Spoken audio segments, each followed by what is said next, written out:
What? I need a reason. Don't say money.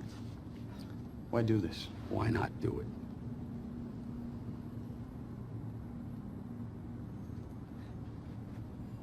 Because yesterday I walked out of the joint after losing 4 years of my life, and you're cold-decking teen beat cover boys. Because the house always wins. Play long enough, you never change the stakes, the house takes you. Unless, when that perfect hand comes along, you bet big, and then you take the house.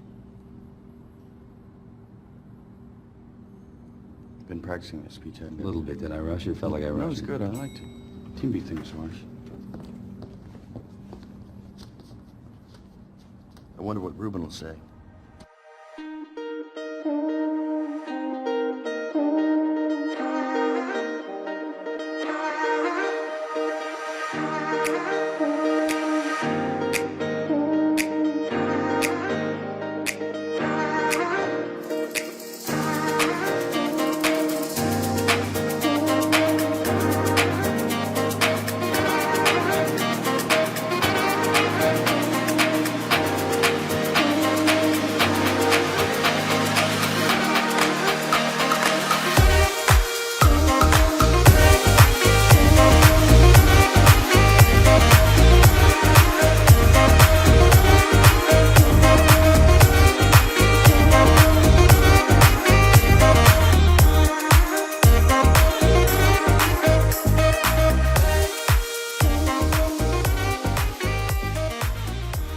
Because yesterday I walked out of the joint after losing 4 years of my life, and you're cold-decking teen beat cover boys. Because the house always wins. You play long enough, you never change the stakes, the house takes you. Unless, when that perfect hand comes along, you bet big, and then you take the house. Been practicing that speech, haven't you? A little bit. It felt like I rushed it. Did I rush it? No, it was good. I liked it. Teen beat thing was a bit harsh. Well, good evening and welcome, everyone. This is our 192nd take. I'm your host, Barry Duplessis, as always, live from the Alec Bradley Lone Star studio of Euless, Texas. Pleased to join everyone tonight. We're going to have a little bit of fun tonight. We've already kicked things off with a blast. I'm so stoked for it to have these gentlemen on. But before we get to formal introductions, we do have to thank the people of the show that make this show possible, of course, and that is our sponsors. Tonight's show is sponsored by Drew Estate. Drew Estate is about to make someone a whole lot richer. Have you joined the Drew Estate Bitcoin sweepstakes yet? If not, you have one last chance to check it out. You do not want to miss out on this opportunity. It is going to be absolutely fantastic. You could absolutely positively win a full Bitcoin from Drew Estate. You don't want to miss out on this. Tune into the latest Freestyle Live, which was actually coming on January. Stay tuned on their Facebook page at Drew Estate, and you'll be able to attend that last event in January. In February, they will have one last Freestyle Live where a fan will actually be the lucky winner of a full Bitcoin, as well as plenty of other swag and opportunities to win. Drew Estate is really bringing it on this year to close out 2021 with a bang and open up 2022 and making someone a whole lot richer. So fantastic news from Drew Estate. Check them out on their latest Freestyle Lives and tune in January for a full Bitcoin sweepstakes reveal, unveiling, and winning opportunity in February. So welcome, everyone. I'm going to welcome in my guests of honor today. We're going to talk a little bit about a movie that is 20 years old this year, and we do this a couple of times a year, and I'm pleased to welcome in these two fine gentlemen. First of all, I will introduce I'll introduce the regular who's become the regular on these movie takes with us. Well, this is Mr. Sam Spencer of Micallef Cigars. Sam, how you doing tonight? Bear, I'm doing fantastic. Thank you for having me on the show again. These shows are a ton of fun. I can't wait. I'm excited too, and I'm really excited that I finally finagled a way to get this next guest on my show, and all I had to do was just basically offer him an opportunity to where we wouldn't be talking about cigars for 2 hours. So I just kidding. He absolutely is one huge cigar lover, former cigar company founder, entrepreneur, author of two of my personal favorite books, and we'll be talking about those here in a little bit, Mr. Fred Rewey. Fred, how you doing tonight? I'm doing great. Thank you for having me. I'm super excited. This is gonna be a lot of fun. I mean, there's no any excuse to get me talking about movies. I'm in. Actually, I wanted to shoot this in my office because my office is full of movie posters. That's what's on my walls of my office. But I went outside because I wanted to smoke. There you go. And you pulled out the part and everything, man. You got the tux. You got the untied bow tie. It's great. I totally misunderstood the invite. I thought this was a dress-up party. Yeah, a little awkward now. It's well, I just hope you were the groom, Fred. That's all I'm hoping for. I may have a few more surprises. This may not be the only Ocean's 11 prop I brought to this outing. Oh, that's wonderful. I love it. What other posters grace the office of Fred Rewey? So I used to collect a lot of movie posters, and now, unfortunately, or fortunately, I don't know how you look at it. I have too many to have on walls. So most of them are just, put away, preserved. But the big ones are Goodfellas, Caddyshack, Pulp Fiction, and Raiders of the Lost Ark. And those are my four pride and joys because they're all autographed by the entire cast, director, everybody else. So those are the four that are usually in my office. The next two would be the Revenge of the Jedi, which I got a hold of that back before they changed the names. So they tried to destroy all the posters, but there's a couple posters that got through before it was changed to the name Return of the Jedi before the release and all the promos went up. So I have a Revenge of the Jedi poster and then an original ET poster. Those are probably my favorites. Oh, and a Boris Vallejo original Chevy Chase Vacation one is probably a cool one too. But the rest of them, not so good, just run of the mill ones, but those are my favorites. The Revenge of the Jedi. How did you snag that from a collector? How did you get a hold of one of those? No, actually, you know what? Believe it or not, that may have been one of the first posters I ever had. And when I was a kid, I used to collect. I wasn't into the comics, although a lot of my friends were, but I did like the movie stuff. So there was a comic store in Florida that had in San Francisco. They had a Revenge of the Jedi poster. It was up, behind on the wall for sale. Nobody could buy it. I mean, it was just stupid. And somehow, I have no idea to this day how my parents found out about it. And I can't even imagine them going into the store, let alone putting two and two together. So on Christmas morning, I unrolled a poster, and it was Stephen King's Christine. And I'm like, oh, that's cool. It's a nice movie. It wasn't a sought after one, but I'm like, that's kind of cool. And then I let that one go and to look at the one underneath because I knew there were two posters. And I remember just staring at it going, there's no friggin' way I have this poster. And so I got it from my parents. Oh, that's fantastic, man. That's crazy. Yeah. That's crazy. No, it's movies have always been one of my things. I mean, ever since I was a child. And then I really got into it in college because I was a sports broadcasting major.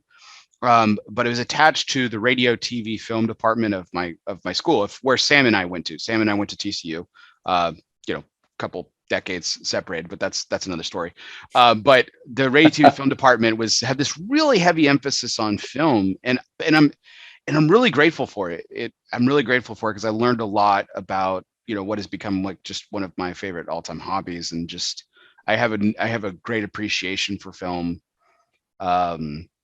And what it all that it brings kind of to the table, and just the whole the whole medium, as it were. So it's really great. And so tonight we get to explore this film of mine that's a favorite. I kind of talked Sam into it. Sam, when you and I were talking originally earlier this year, and we were talking about movies that were celebrating big anniversaries, I was like, hey man, have you seen this? And you had, but it took a little twisting of your arm, if I remember correctly. Yeah, it did. I hadn't seen it in 5 to 6 years. And I was like, you know what? Let me watch it, and then I'll let you know. So I went back, I watched it. I was like, Bear, we got to do the show. This is the most rewatchable movie ever, which we're going to get into later, I know. But I think I've seen the back half of this movie 20 times because every time I watch TV, I turned it on and just started watching for whatever it was. It's like one of those ultimate rewatch films, which we're going to get into. But I want to ask actually another polarizing question to kick off the show before we got into tonight's major point, which is, I'm just going to go ahead and put this out there. is this the greatest remake of all time? And Fred, I'll let you kick it off. Is this the greatest remake of all time? Your opinion? No. I mean, no. I think that there's. I mean, it's certainly on the list, and I think it's only on the list because it's it's an ensemble cast. It was much older. I mean, the original was what, 1960. They other than the fact that there is a group of people taking out a casino, and it's the same character names, that's kind of where the parallels end. We can talk about the difference between the original and that, as far as the original, longer film, much more character development in a lot of ways, the story arcs. But no, when you start comparing it to movies like The Thing, Casino Royale, Heat. No, I don't think. For me, on remakes, and I'd have to see a whole list of what movies were remade. But I'm not even sure it's on the top 20 for me as far as remakes are concerned.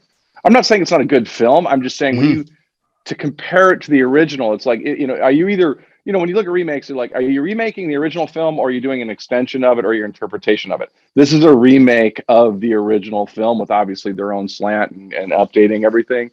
But no, I don't even think it would be a top 20 remake for me. But then again, I don't know. I can't think of 20 remakes either, so maybe it's in by default. Sam, what about you? Your opinion? Is this the greatest remake ever?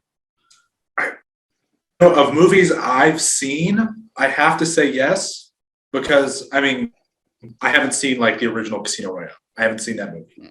But the movies I've seen, I'm going to say yes, just because I'm looking through a list right now of best remade movies ever, and I can't find one that's better than this movie.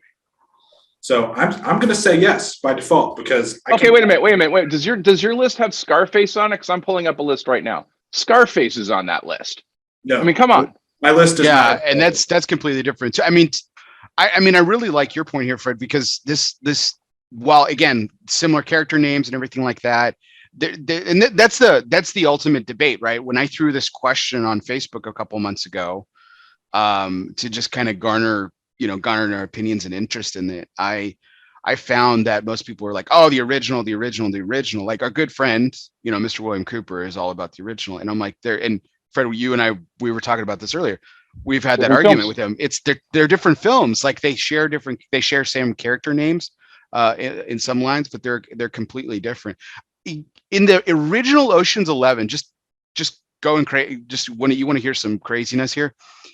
You're 55 minutes in before you hear anything talking about the heist. Yeah, and that's what I was saying about the story arc of the characters. You never get to the heist in the beginning. And then, by the way, spoiler alert, the endings are completely different. I mean, completely different. So, oh yeah. I mean, and you can have an interpretive ending and say, hey, we're doing a remake and we're going to have a slight twist. They're completely different endings. So I never saw the original Heat, and Heat's like one of the all-time like rewatchables, right? Like rewatch film. Michael Mann's interpretation, 1995.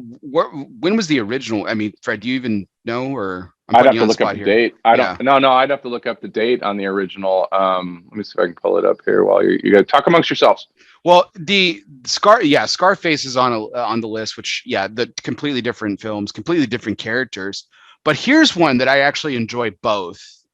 I mean, I grew up watching this film because I grew up watching Westerns with my dad, as a lot of our audience knows from previous episodes like these. I mean, I watched every single John Wayne, with the exception of the Cowboys. I wasn't allowed to watch that until I was in high school. That was a great watershed moment for me and my father, watching John Wayne's The Cowboys. But The Magnificent Seven, what a great remake that was with Denzel Washington a few years ago. I really enjoyed the original and actually the remake again. But here's the thing: same concepts, but different characters. Like And I think that's a point. The genre and everything else changes, and the update. Are you trying to do it? I just looked it up. So the original Scarface is 1932. I mean, we're totally different worlds as far as all the hot buttons and stuff like that. I mean, 32. You're only 2 years past the first Academy Awards or whatever it is. you know, again, I mean, and we had this on Facebook, you know, with Coop and everybody else. I mean, they're different films. They're different films. I mean, you know, filmmaking, the number of cuts, how long the scenes are now versus how long they were there and stuff like that. Very, very different. They weren't as quick to leave something on the cutting room floor as they are now because I'm like, hey, we got to move on with the scene. Right. So here's a question that I want to. But we're talking about generations here. You know, before the show and everything. And so, you know, Fred, I'm kind of in the middle. Fred, you're a little bit older than me. I'm a little bit older than Sam. But like, there's this interesting thing. So I was like looking at, like, you know, because I've watched a lot of films from my youth, even my youth. Sam, what about from your youth? Here's the question: like, movies from my youth were automatically, like, if they weren't animated, they were automatically 2 hours, 2 hours and 20 minutes. But now it's like the hour 45 mark is pretty much the benchmark. I mean, would you agree or disagree? What's the difference between your youth and today? Yeah, I would agree with that. They've gotten shorter. I mean, I also grew up where I thought The Lord of the Rings was the greatest thing in the world. So those are 3.5 hours. Right. Yeah, no, sure. Yeah, Peter Jackson's the outlier. So. Right, exactly. But with the exception of like maybe Marvel with some of the Avengers movies being crazy long, movies coming out now aren't super long. Like Fred, so you were talking about like your youth and stuff, which was like the original episodes of Star Wars, right? Yeah, that was kind of your sure. Those were 2 hour, 20 minute range, right? 2 hour and 30 minutes. Yeah, I don't think they're quite that long, but they're a little bit longer. I mean, you know, even the last James Bond movie clocked in real heavy. So I don't think that audiences today necessarily have a problem with a longer film. I think Lord of the Rings is a very good example of that, but it better be a really good story. I saw the James Bond movie when it came out. And I mean, look, I cringe when I'm like, if I'm going to go to the movie theater, which is rare, it's got to be a movie that either A, I'm not waiting for it to come out on another source, or B, I want to see it on the big screen. And so when I see a format that long, I kind of cringe. Now, the whole new lounge seating, comfortable chairs in theaters certainly helps that scenario. But I went into that thinking, oh man, this could be really long. I didn't mind it on the James Bond movie. It's a slow tell of a story, but it kept the pace was very good. Same thing with all Lord of the Rings movies. I think that it's a good storyline. This movie has two components for me, which why I'm okay with it running longer in the original versus now. And I think this movie could have went longer if they'd had the scenes right to it also, with a little bit more backstory on the characters, the way they did on the original and things like that. For me, what I love about this movie, and I know we're going to talk about standing the test of time, I will always go for a solid ensemble cast, which, by the way, typically doesn't work. They don't typically pull it off right, even though you look at the cast going, man, it's a great cast. Movie sucked. And then two, I love any movie about a con. Whether you're talking about The Sting or Ocean's 11, 12, I like any movie about a con and a twist and things like that. I'm with you 100%, Fred. I think that's what makes this, even the story and the characters within it, make it really intriguing. Because we'll talk a little bit about the correlation between the original and this one and the endings and why that plays a part in what you just kind of said. So let's kick things off. Let's get into tonight's major point. Obviously, we're here to talk about the 20th anniversary of one of the great remakes, one of the great rewatches in Ocean's 11, the 2001 version. So Power of the P, tonight's major point, is always brought to you by Protocol Cigars, the people who know everything about a lifetime of service. Protocol Cigars is more than just pool parties and good times. Well, maybe it is, but behind the fun, behind that fun is a motivation for service, a motivation for giving back. From the original Protocol Blue to the latest release in the Lawman series, Bass Reeves, Protocol has always been about honor, passion, and yes, the people. It's what their life's work has been and always will be about. Power of the P, Protocol Cigars. So, gentlemen, we opened up the show, and I even put it in the ad for tonight's show too. It's one of my favorite scenes, and we'll get into favorite scenes in a second, but the lines that we read off in that those opening remarks. But we're going to talk about some of our favorite quotes from the film. And as I was kind of exploring this is a highly quotable movie. So when I was kind of exploring it myself, I really gravitated towards a lot of Reuben's, Elliot Gould's character Reuben, who bankrolls the entire premise of the film, and one of the opening lines too, when he's talking, when he finds out that they're going up against Terry Benedict and they're going to be stealing from his 3 casinos. It's just, if you're going to steal from Terry Benedict, you better goddamn know this sort of thing used to be civilized. You hit a guy, he'd whack you, done. But with Benedict, at the end of this, he better not know you're involved, not know your names, or think you're dead, because he'll kill you and then he'll go to work on you. That bit is just so hilarious, and the way he delivers it, and it's just, I mean, I still laugh at it every single time. And he's one of the great line deliverers in the entire series, like the entire 3 films, but he really hits a home run for me in a lot of ways in this film. I got a couple more, but I wanted to give the floor. Sam, what, you rewatched it for the first time in a long time, more recently than us. I mean, what kind of stood out to you? Well, I do agree with you. Reuben has so many great lines, and they're most of the time they're hilarious. But I have 2 quotes here. I'll do one, and then I'll let Fred do one. It's at kind of the get together when they have the crew assembled for the first time, and Danny Ocean comes out and said, "This is highly lucrative. You come inside if you want. If not, eat all you want. No hard feelings. You can go home." And then Linus doesn't get up. So Reuben walks over to him. Said, "You're Bobby Caldwell's kid from Chicago. It's nice there. Do you like it?" "That's wonderful. Get in the goddamn house." I just think that is perfect. Like, they're just getting this young kid into the game. It's, oh man, that introduction is hilarious. I have a hot take on Linus Slater, Matt Damon's character, but I'll save that. But Fred, what are some of what's one of your favorite lines? Well, honestly, I already knew you took mine by your opening one, which, by the way, is probably the best interaction between Clooney and Brad Pitt in the entire movie. So my other choice, the only other one I wrote down, was the one Sam just said. That was my other favorite one. I mean, that was the one that I'm like, okay, no one's going to pick this one because it's kind of a little bit obscure out here. So yeah, that was my other one. I mean, I'm trying to think off the cuff. The other line that I think is a good line that isn't necessarily a funny line was, and I'm paraphrasing because I didn't go look it up, but there's the moment when Clooney is talking to Julia Roberts as Tuss and saying, does he make you happy? And she says, "Well, he doesn't make me sad," which is a good line. Right.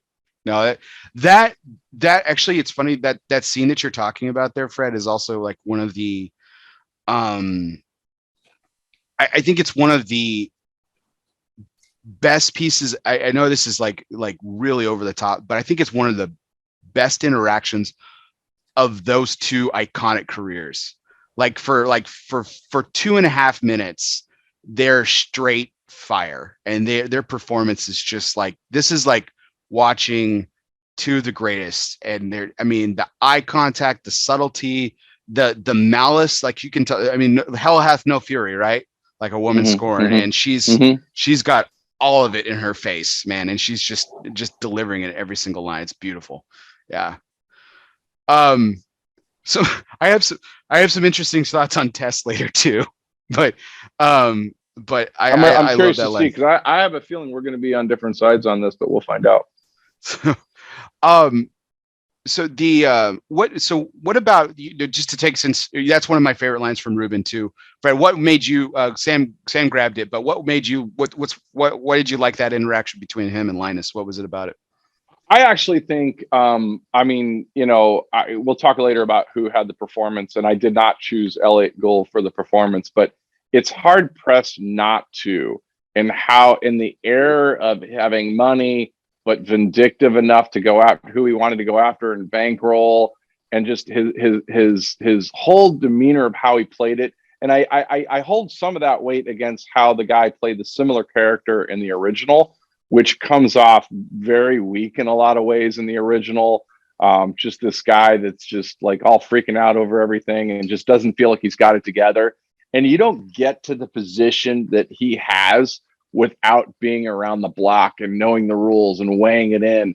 And the scene where, you know, they pitch it to him and he's like, no, hey, hey, give me your address. I'm going to send you some, reclaimed furniture or whatever the hell it is. And they're like, hey, by the way, who are you, what casinos are you guys going after? The great scheme years. And they're like, they're all, yeah, are they his casinos? I didn't know they were running casinos. So I think that, I just think that Elliot Gould played that part brilliantly. And so that's why I like a lot of his lines in the movie. You mentioned about the opening lines that we talked about and how like it's the greatest interaction between, but Clooney and Pitt are like, they're so in sync for all three of the films that they do together in this. They're just so like the interaction between them when they're walking away, when he says, hey, what casinos did you geniuses pick to rob? Yeah. And they're like, and it's Danny's plan, but he looks to Rusty for confirmation. What are we doing? And Pitt's just cleaning his glasses, saying the Bellagio, the Mirage. Yeah, he's like, and they just like this casual. They're totally playing Gould, which is great. They're totally playing Ruben. It's just awesome. But Ruben knows it. He knows. That's what's great about it. He always has the air of being somewhat the smartest guy in the room, as far as he's seen these guys come and go. He knows they're good at their job, but he's seen a million of these guys. So that's what's great about it. Yeah. He's like, but what am I saying? You guys are pros, Yeah, exactly. But lest we forget, if you get out the front door, you're still in the middle of the fucking desert. Yeah. Oh God, he's awesome. I really like, and that's like the other one. The other one of my favorite lines is, like we were talking about the remained, like it's right before the remained furniture thing. I owe you with the thing with the guy in the place, and I'll never forget it. And And it's Brad Pitt's line though. I've never been to Belize. Like that's just like that's one of my like Pitt's got these real subtle lines throughout it. And in fact, like we talked about the interaction too. One of the best interactions is him literally not doing anything, where he's got his head on the bar. And Clooney's like, you think we need one more? No more. Doesn't say, and Pitt doesn't say anything. Doesn't Clooney's like, Clooney? They don't even eye contact. Clooney getting soon. You're right. We'll get one more. I think the last kind of just throw in that I love, and like I said, I have a hot take on Damon's character later, but when they're talking about Benedict and Rusty's like, you're scared? Linus like, you suicidal? Only in the morning. Yeah. Sure. Sam, did you have any other picks? I'm sorry, Fred, that we stole your thunder. Yeah, I'm sorry. I should have led with my other one. You know what? You never want to be the guy last on this scenario because, always a risk. Definitely. Well, my other one is kind of the classic where, Rusty's on the phone with Benedict. He said, you watching your monitors? Okay, keep watching. In this town, your luck changes that quickly. Yes. Just classic. I mean, there's other funny ones throughout the movie, like when he's shaking his hand at the van dealership to talk about lotion. That Bernie Mac's interchange with Billy Tim Denham like the gene. I think Bernie Mac's like we're gonna get into characters to say, but I think Bernie Mac's one of the most one of the unsung heroes of this film. I really like his performance. He's not on screen too much. He doesn't have that many lines, but he's really great. Sam's familiar with this, Fred. So one of the things I like to do on this is just be really critical of basically the original release synopsis that they'll post. Because like if you look at like the IMDb like plot description or the original release, some of them are really just bad. And so here I'm going to read the original release that came up with this. Dapper Danny Ocean, played by George Clooney, is a man of action. Less than 24 hours into his parole from a New Jersey penitentiary, the wry, charismatic thief is already rolling out his next plan. Following 3 rules: don't hurt anybody, don't steal from anyone who doesn't deserve it, and play the game like you've got nothing to lose. Danny orchestrates the most sophisticated, elaborate casino heist in history. I've got two problems with this synopsis, and then I want to hear if you guys have any thoughts. Actually, I'll just say one. My biggest problem with it, nowhere in the entire film, other than probably the last one, are any of those three rules mentioned. And that's where I was kind of like, what rules? when was there a rule book posted on this? So that was kind of the biggest standout for me. Any thoughts on Fred? Any thoughts on the rather? No, actually, right. you know what? I was just kind of, as you were reading that, I was replaying that in when you brought, not when you read it, but right after you said, when you made that point, I'm like, you know, because what we know, this is funny how your brain fills in gaps, because as you read it, I'm like, yeah, that sounds like his three rules. But you're absolutely right. We never heard the rules. They were never said. He didn't have a moment of talking to his guys on there. So interesting how that is a makeup of his back character, but is never anything actually ever said. As far as, you know, the writing of it, hell, most of these things miss the mark, because what the audience gets out of it is a totally different scenario. I find it interesting that on this particular description on the release, really not really a mention on an ensemble. It was all weighted on him as a single person putting it together. And you knew there'd be people coming along because he orchestrated it with a crew and blah, blah, blah. But it really isn't about him. It's about all of them. And yet this synopsis banks it all on George Clooney.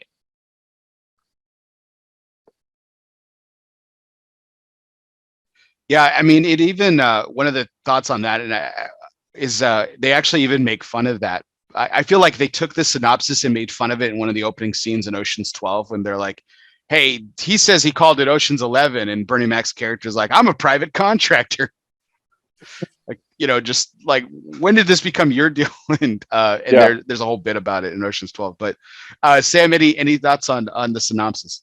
You guys took my two thoughts. One, I never noticed. It sucks, doesn't it? I never even noticed the rules until I read the synopsis. I was like, huh. I mean, it makes sense, but that doesn't seem familiar at all. And the other thing, they don't mention anybody except Danny Ocean. Yeah. That's it. I was like, well, I mean, not even him trying to get his wife back, you know, like nothing. Yeah. Yeah. The whole point of this thing was to get his wife back. Which they kind of make that point at the end that, you know, Terry wouldn't give up for her, but Danny clearly, that's all he wanted. Like, he wanted the money too, but that's what he wanted. And they don't mention it at all.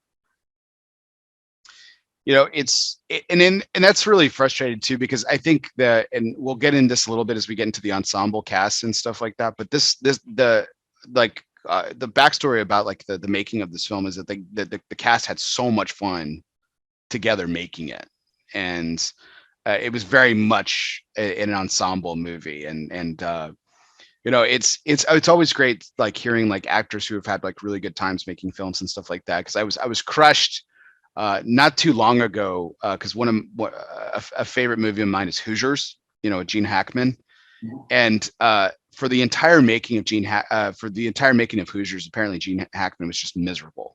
Like, hated every minute of it. He thought it was going to be a flop. He didn't think it was going to go anywhere.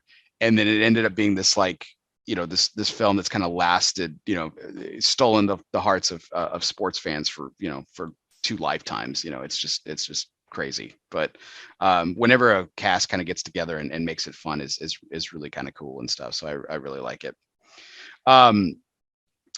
So Fred, in the past couple of films that we've done, we've had Oscar discussions around, like, you know, awards that, you know, these things were nominated for, and there are a couple offshoot awards that this film was nominated for different things. But I mean, this film wasn't nominated for any Oscars, 0. But I mean, if you think about it, I mean, the star-studded cast, some incredibly great performances, this incredible script writing. Brilliant direction by Steve Soderbergh, also one of the all-time great directors. Great aesthetics and everything. I mean, did the Oscars get it right? Fred, what do you think? Do you think this should have been nominated for any Oscars, or do you think it was just one of those fun films and it has its place in history appropriately? I don't think it's far off the mark. I don't see a whole lot Academy Award winner worthy here, or even nominee. If I'd have done homework, I probably should have looked up and see who the other, you know, contenders were that year to know what was in the mix on some of it. But it would not be a best film for me. There's not a best actor. Do they do a good job? Yeah, but they're actors that do, are good at what they do. Does anybody run away with it? Ellie Gould, supporting actor, I think could have been a good case. I think film editing / directing, more so on the editing aspect of it, probably could have been a good case. There's a lot of camera work and stuff there that's very good. Costume possibly, because the magnitude of it, what they had to do on some of that stuff. But I mean, as far as your standard ones, as far as script, acting, best picture, best actor, actress, stuff like that, none of that. When I look at Academy Award worthy, this is just a bunch of very high quality actors with a good script having fun. But is there anything that blows you away in this movie? I don't think, not Academy Award worthy. No. So the best film nominees for 2002, which is when this would have been eligible for, we talked about this stuff earlier this year. The Lord of the Rings, The Fellowship of the Ring was nominated. Gosford Park, A Beautiful Mind, which won. Moulin Rouge and In the Bedroom were the nominees. I mean, how do you compete with that lineup though? I mean, This is just a fluff piece compared to all those other ones, both in script and acting. Right. And like artistically, like if you want to argue the artistic angle, like Moulin Rouge, Lord of the Rings, they have it destroyed. Yeah. They have it destroyed in that way. So Sam, what about you? Like do you think it missed do you think we're spot on here? Or I mean, I love the film, so it's not like, I'm certainly not criticizing it by any stretch. But do you think the Oscars? Like, I love this movie, but I kind of agree with Fred. I mean, there's not a lot here that I think competes with some of the stuff that was nominated. Like, this is definitely not best picture compared to those films. With an ensemble cast, it's hard to win, best actor, best supporting actor, when there's so many great appearances in this movie. Like, how do you pick one of those guys to be best supporting actor? Yeah, definitely.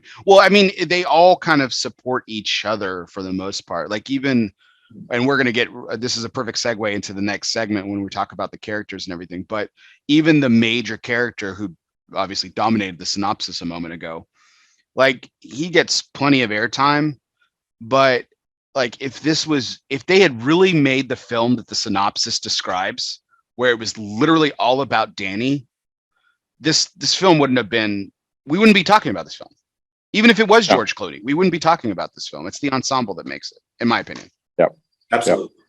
Yep. So going into the next segment, we're going to at the end of it, we're going to go down the lineup here. It is Ocean's 11. This will probably be the longest segment, but we're going to add a couple of other characters here at the bottom end, just two more. Plenty of characters outside of the featured 11 that we could talk about, but want to focus on the main players and key players in the film. And then I'm going to go ahead and ask everybody what their favorite character is. So Fred, I'll let you kick things off. You're dressed like him, Danny Ocean, played by George Clooney. What are your thoughts on Danny Ocean and the performance by George Clooney? I think he plays it perfect. I think that, again, if we're holding it against the original, which was Frank Sinatra's role, it is the anchor person that the madness is seen through, that's trying to corral these people together.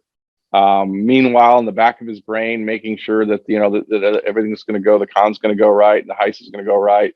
I think he plays that role perfectly. We can talk about people that could swap roles later, but I think that he was the perfect person to play that part with that level of sophistication, and also with his interior motivation of getting Tess back and all the other things. I think he played great. So we are going to get into a little bit of casting what ifs later, but here's a completely, we talk about completely different films from the original to this one. What a completely different film this had been if the original casting choice for Danny Ocean had been selected, and it was Bruce Willis. Thoughts on Bruce Willis as Danny Ocean? It's hard to go back on once you've seen somebody's role be done and then find out who they wanted, because especially if the person pulls it off. The classic example is Raiders of the Lost Ark, which Harrison Ford was not the first choice. He was barely like the seventh choice. And, Tom Selleck from Magnum PI was the first choice. when we see Raiders Lost Ark and the subsequent films that came out of that, we're like, no one else could do that. He looks good, but he also looks good dirty. He's cocky, but he's also strong. And then you think of, oh my God, Tom Selleck in that role never would have worked. For case in point, he went on to do High Road to China, which is, you know, hey, I want to do my adventure film, and it sucked. So it's really tough to look backwards in there. I think that Bruce Willis, the thing about Danny Ocean or Clooney that I think that serves this role well is his ability to maintain being the straight person. He's not comedic relief in this movie. And I don't think Bruce Willis would have properly played that role without falling into the comedic relief. And there's enough comedians in the cast that have all the lines. Danny Ocean needed to be that straight arrow that goes through all the madness. And I don't think Bruce Willis would have pulled it off in the same way. Yeah, it's funny you mentioned the comedic role of it. And Fred, I'll get your thoughts on George Clooney's performance here in just a second. But like, Sam, you already got Sam. thoughts. Yeah, sorry, Sam. Sam's thoughts. But the you know, his comedic effort in this contribution to this film and this character are very subtle, right? It's the interactions with the other players, and he's the one that plays it straight for the most part. There's a couple of times where he's kind of very wide-eyed, where like when Don Cheadle's character, which we'll get into in a second, when he describes the pickle that they're in because he can't do what he was going to do to cut the power off and everything.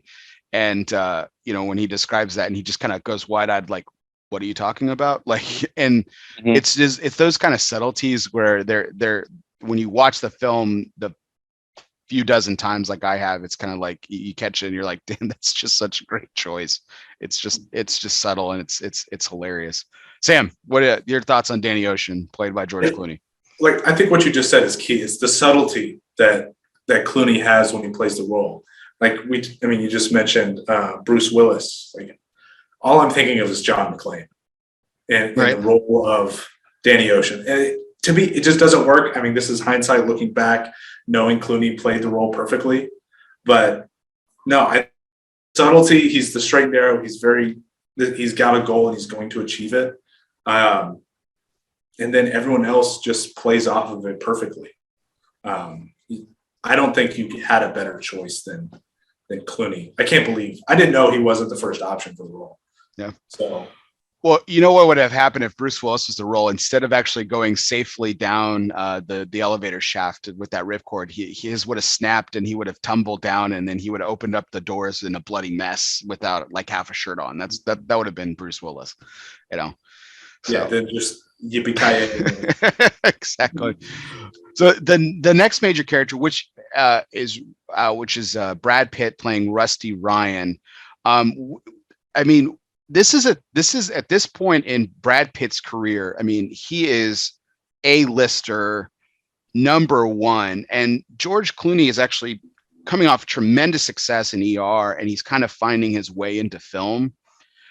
Brad Pitt is more famous than George Clooney when this movie comes out, which is kind of hard to believe when you look retrospectively. It's like, oh, these guys are two of the Hollywood stars of the last 25 years. They're top fivers, for the most part.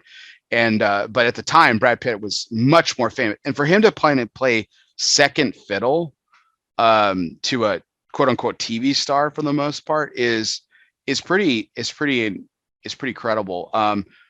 I think Brad Pitt's character is really interesting. He's got the tattoo on his arm, but he has this obnoxious yet suave costume that he wears. The suits are really an interesting choice for the character. It's one of the more interesting characters out of the ensemble, just because he's this kind of he's kind of an oxymoron a little bit, and he really is. I think he is the con playing the suave guy a little bit, but yet he's very quixotic. He's very quick. He's very quick-witted. He's funny at times, and but yet he's just very calm and casual. And we're gonna get into one of his major tropes throughout the whole movie here in a second. But Sam, what about your thoughts on Pitt here? I mean, coming from a guy who did not experienced this movie when it came out, I had no idea in my mind that Pitt was much more famous than Clooney at this time. I didn't know that until just now. So, I mean, I think Pitt plays the role phenomenally, where you kind of get the vibe. He is the con man that, started at the bottom and worked his way up. And, he's wearing these suave shirts that they call out later in the film where Danny Ocean says, hey, Ted Nugent called, he wants his shirt back. But then there's so many little things that Pitt does that are really funny that they don't have the Ocean character do. But they're subtle, and the subtleties play off each other. I mean, I really enjoy Pitt in the role. I can't see anyone else in that role. I don't know if he was the top choice. You might know that off the top of your head, but I can't see anybody else in that role. I didn't see anybody else necessarily. So yeah, it's a really, really, I think just a really great job by him. Fred, what are your thoughts on Mr. Rusty Ryan, played by Brad Pitt? Yeah, I agree. I think what's interesting on that is that he's really one of the only other characters that gets a backstory by the whole him playing poker with the training the other actors, or actors in that movie, not actors, but how to play poker and stuff like that. He has this undercurrent of being smarter than he plays. He's not necessarily Danny Ocean smart, but he's sharp. He's been around the block. He's not as sophisticated. He's not as polished. You kind of get that he later in life becomes a more polished Danny Ocean type character. But I think Pitt plays the complement of it perfectly. I think he takes his place and he doesn't overstep, but he plays that, hey, if there's a number two in this room, it's me. And I think he plays it well. The scene where he's telling Linus of the tips of what to not do and do is a fabulous scene. We didn't even bring it up earlier, but I actually thought of that one, but I'm like, that's way too long of a scene. And then he gets all the way in, whatever you do, make sure you don't. Oh, and then he has to go to the other room, and Linus is just stuck sitting there going, wait, don't do what? I mean, so I think Pitt's obviously having fun in the role, and his character is somebody that would have fun, and I think his choice is perfect. It's great stuff. So next up, so this is I'm gonna go to you, Fred, on this one, because I'm gonna save my hot take for last on this. So Matt Damon, so 2001. So this is after he wins the Oscar for co-writing Good Will Hunting with Ben Affleck. He starts doing a couple other films. This is pre-Born, okay? So this is like him becoming the star, but he's a watch out kind of Hollywood star at this time, coming in and playing Linus Caldwell, the young kid from Chicago. He's the junior member of the ensemble. He's the last to be added. So Fred, your thoughts on Linus Caldwell, played by Matt Damon? I like Matt Damon. I like a lot of his work. I think he misses the mark on this movie, and I don't think that's his fault. I think it's a casting problem. I think his physical appearance is too big, that I think you wanted somebody a little bit mousier, someone a little bit more nervous. On one hand, he's super confident, and he's, the son of another guy, and he can do the lifts and all the other stuff. But then, you got the scene where Ocean, basically takes it back from him, meets him in the cafe. Of all the characters, and I'm usually pretty forgiving, like, hey, I'm gonna accept you that you're in this role until I see otherwise.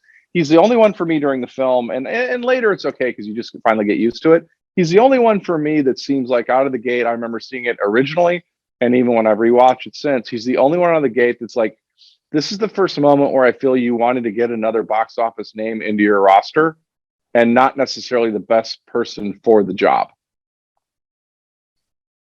Mm-hmm. Yeah, Sam? I tend to agree with you. I think everybody else fits the role perfectly. I wouldn't recast anybody else. But Matt Damon, it just doesn't seem like it quite fits. For one, I mean, this is also, a directorial thing they wanted. He's not the most likable character in the movie. He might be the least likable character in the movie, because you kind of love everybody else. Even the Mormon twins. I mean, they're hilarious. Mm-hmm. They're out of control, but they're hilarious.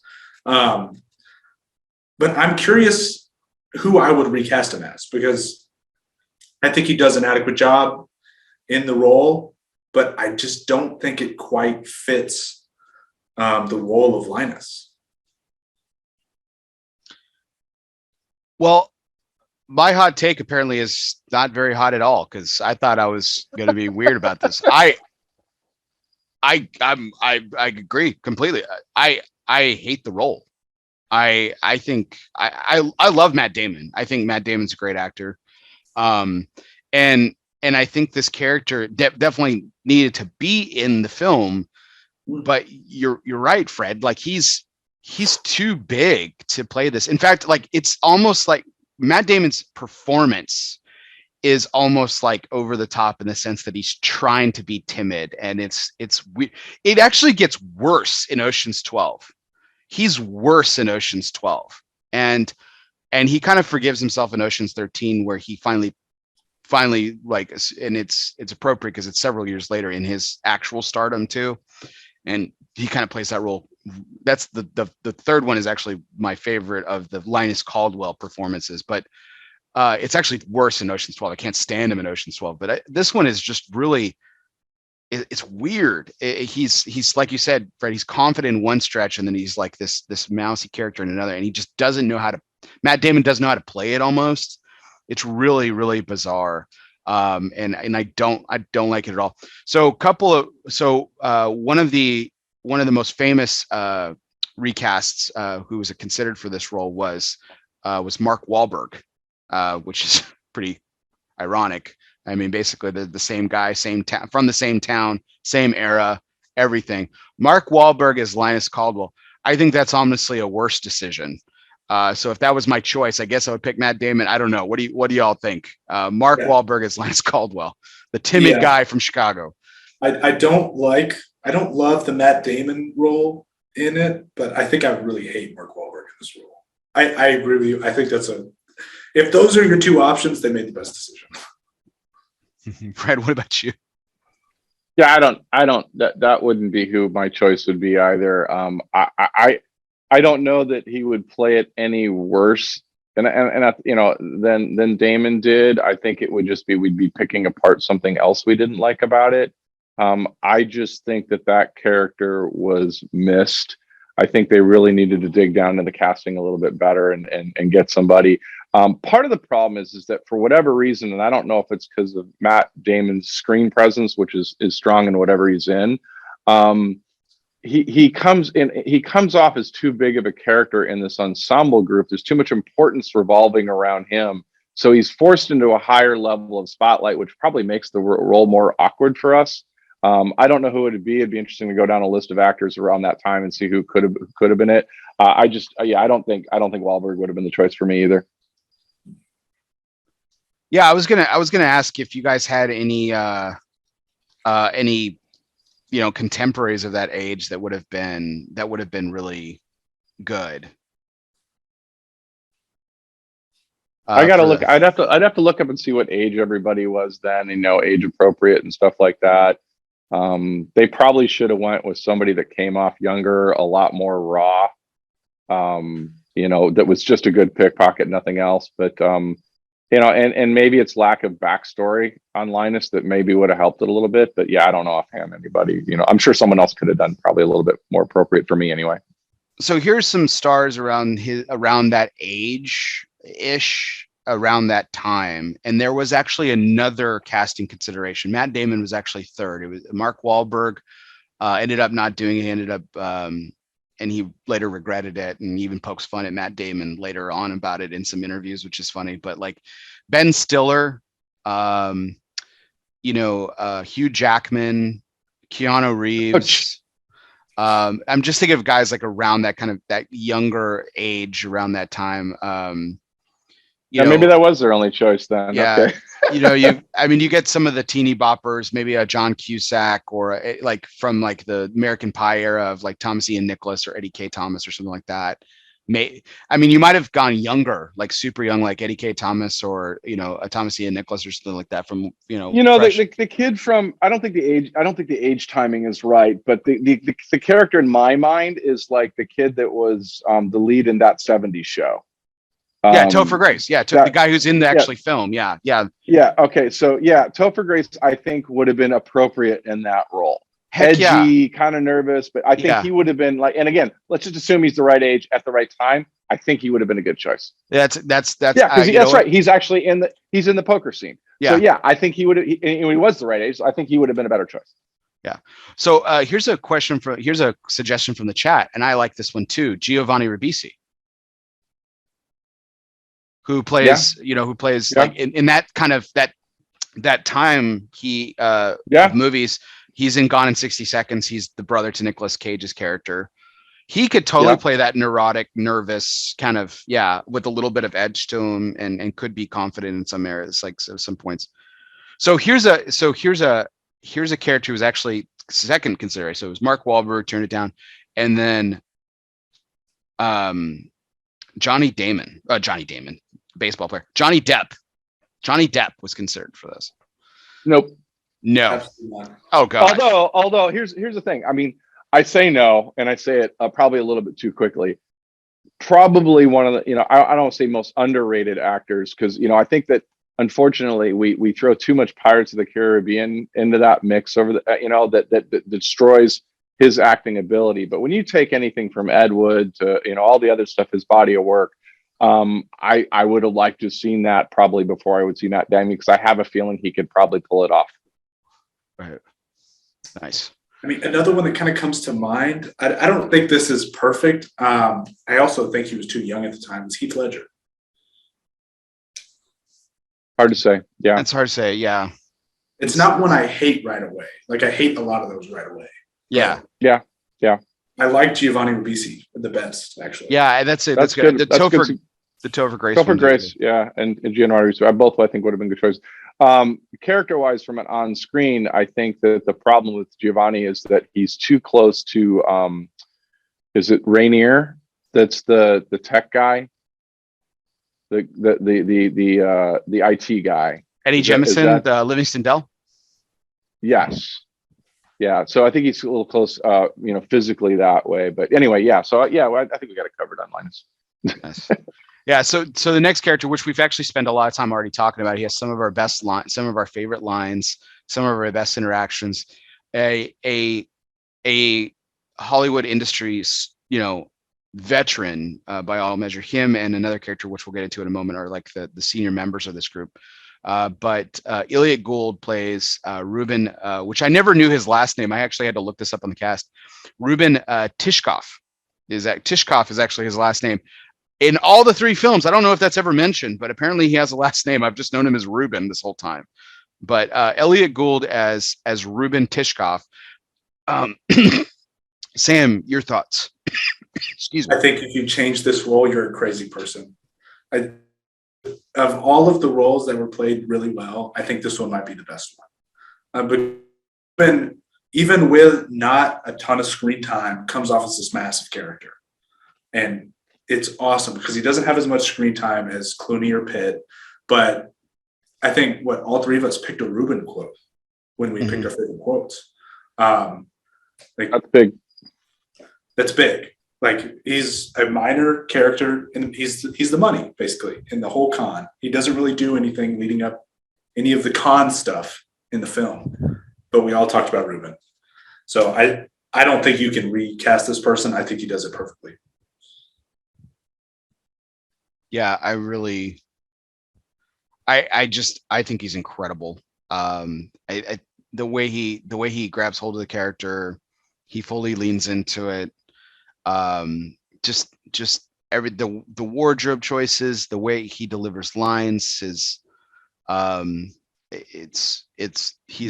perfect. Like his character is the perfect representation of what I feel like old Vegas represents. Like, he truly feels like old Vegas, like an era, but that's passed him by, and I think he's just fantastic. Fred.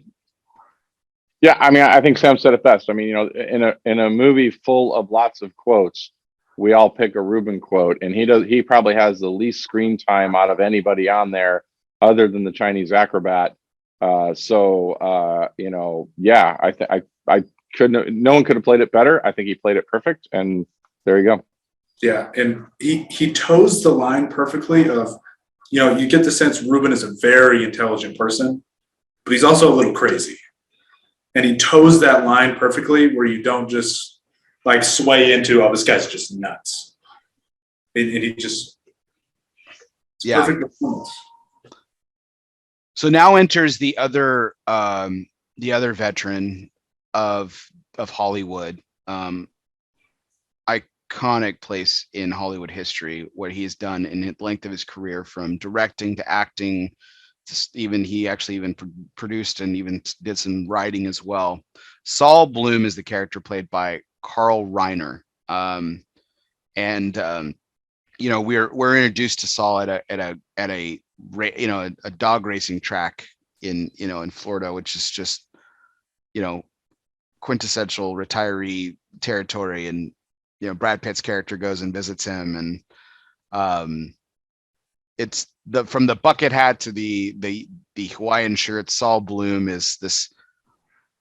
I mean, he has the greatest transformation out of all the actors, right? Or characters in this film, right? He goes from what he's looking like to this. He's supposed to play this billionaire, which I mean, the versatility that he has, going from this. I don't even know like Saul's background. I'm presuming like this northeastern, expat from the Northeast to down to Florida, ex-con guy, been in the game for 40 years, got ulcers, got out of it, and then he ends up playing this Russian billionaire, in oh gosh, I forgot the character that he plays. So Saul Bloom's his name, but oh gosh, I can't believe it's. I've watched this film so many times. What's his name? I can't remember. I just we'll look it up. I got it. Lyman Zerga. Lyman Zerga. Yeah, yes, Lyman Zerga. Fred, have you seen a lot of Carl Reiner's work? Like what do you think look, I mean, he's a rock star. He's a genius, like you said, in Hollywood. And a lot of people, that were just seeing that or coming of age seeing that movie have no idea of his body of work, and it's not relevant to the film, obviously. If there's one character that, if you go back and watch the film and you watch it from this perspective of what are they doing when they're not talking, what do they look like, he says so much on little bits that he's not even talking. I mean, if you take the scene where he's done asking the question, you take the scene where he's at the dog track right after Pitt leaves, and he's just kind of staring off into space, deciding what to do with his life, and does he have one more hit left in him? And then you take the scene at the fountain at the end when they're leaving, and he's just the last guy still looking out over the fountain, reflecting on his life. You have so much story going on in your brain, and he's not saying a word, and he's the only one that has that in the film of those moments. So yeah, I think, he says a lot without saying anything. And that's what I love. And of course his transformation is great. He's the old veteran that's, been around, done it, and the tricks are bigger and badder than whatever he ever did. But yeah, I think he's perfect for it. And I can't, I'm sure there are others of his talent that could have handled that role, but I think he handled it perfectly. He's one of two members of this cast that have since passed away. He passed away in his 90s. Unfortunately, we lost another one far too young, which we'll get into in just a second. But from what I've read about during the filming of this, no one actually, after scenes and stuff, like everyone hung around the entire set, like all constantly, like in between takes, they were all chumming it up, everybody. And everyone kind of gravitated towards Gould and around Carl Reiner and just listening to war stories, essentially. And you get a feeling that him and Gould were the only ones around when the original one was actually filmed and stuff. And so for them to remake that, they weren't in it, but for them to be around during that era and see that kind of remake and everything, it just I love it. Here's my one Saul Bloom moment that I wasn't a fan of. I wanted to get your thoughts on this. The scene where he's getting fitted for suits, and Depp Danny Ocean says to him, "Are you ready?" And he says, "If you ever ask me that question again, you won't wake up the following morning." Just this real malice that just, I mean, I get it. He's the old guy who doesn't want to be perceived as old, I guess. I guess that's what they were going for. I don't know. I just didn't like it. It just seemed out of place to me for the whole, tempo of the film. I don't know. What am I just crazy, guys? What do you think? It does seem a little out of place. That was the first thing that popped in my mind too, because, Fred was talking about how he kind of commands the screen without saying anything.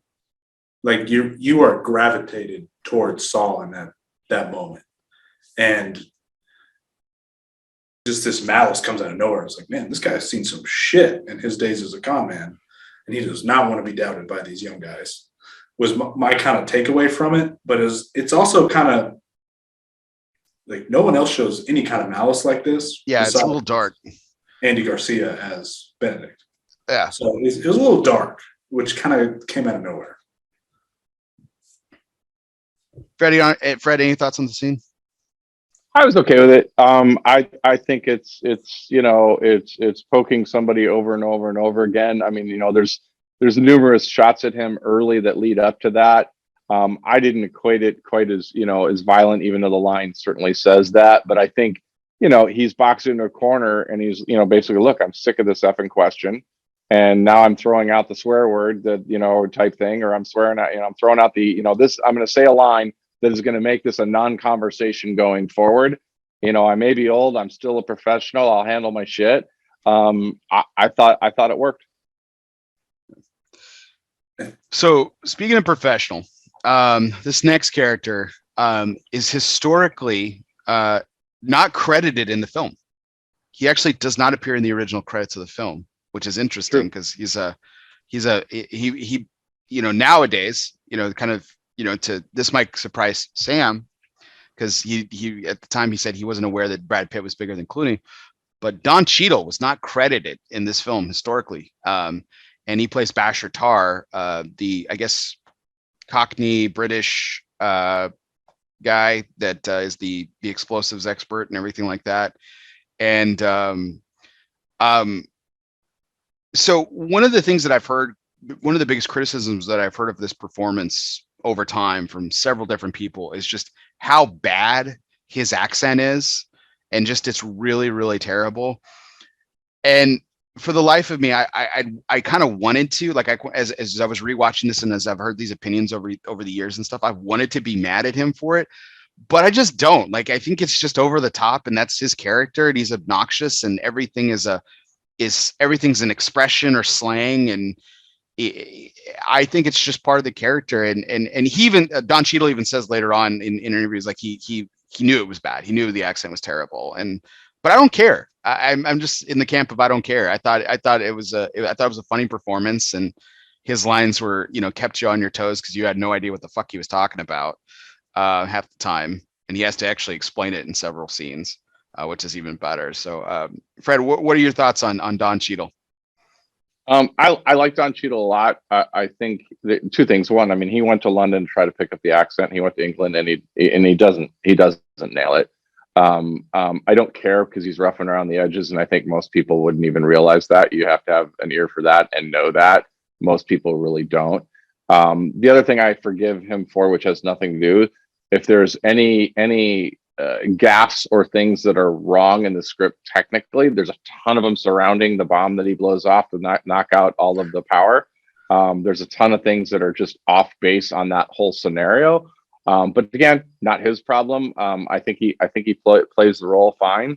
So yeah, I'm okay with what he did with that role. Sam, what are your thoughts, Don Cheadle? Yeah, I'm kind of in the same boat as Fred. We're not disagreeing a lot right now, but I think he plays the role well. I mean, he plays this over-the-top explosives guy with this crazy accent, which is not the best. We all agree on that. But you don't even care, because that's the role he's given, is this wildly over-the-top guy that nobody can understand. And, I mean, that's that moment we get from Clooney where he's like, yeah. What did you say? Trouble. Rubble. Bonnie Rubble. Barney. Yeah. Rubble. Unless we're intent on doing this for a job in Reno, we're in Bonnie Rebel. Trouble. Are we gonna go? We're going over favorite scenes later in the show, right? Right. Okay, all right. I'm gonna hold. I'm gonna hold what I'm gonna say then. Okay, go on. So, so the next role is by the other member of the cast who has unfortunately since departed us, far too young. But Bernie Mac plays Frank Catton, who's actually it's not Brad Pitt. He's actually the first person that George Clooney's character Danny Ocean goes to see right after he's released from prison in the opening scene. I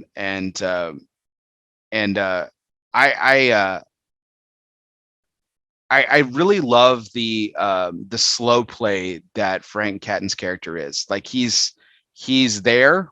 He supplies the plans. He's the inside guy, and then he has this. We're going to talk about scenes later, but he has this incredible scene to kind of bow out towards the end of the movie that I just think is fantastic. But you know, for the comedian at the level that Bernie Mac is at in his career at this point, to play, you know, so far down the fiddle in terms of line, and for him to really kind of go after his parts and stuff in a way I think are just really, really well done. I mean, I thought I had, you know, Sam, you mentioned earlier about how we're not really disagreeing. Like I thought I was going to be on the outskirts looking in. I thought it was really funny that you guys all agreed with me on Matt Damon, Linus Caldwell. I thought I was going to have the hot take of the show there. But Bernie Mac, I really liked his Frank. I think he's the unsung hero of the ensemble. Personally, that's just me. Sam, what do you think? You know, he's fantastic in the film. I mean, I might say Ruben might be the unsung hero, but maybe we're all giving Ruben a ton of credit. No, but he's fantastic in the whole thing. It's like you kind of see, oh, he just kind of has a minor role in the whole movie. And then he has this massive moment at the end, which is integral to the whole plot of the story. And that scene is fantastic. But no, it's Bernie Mac, man.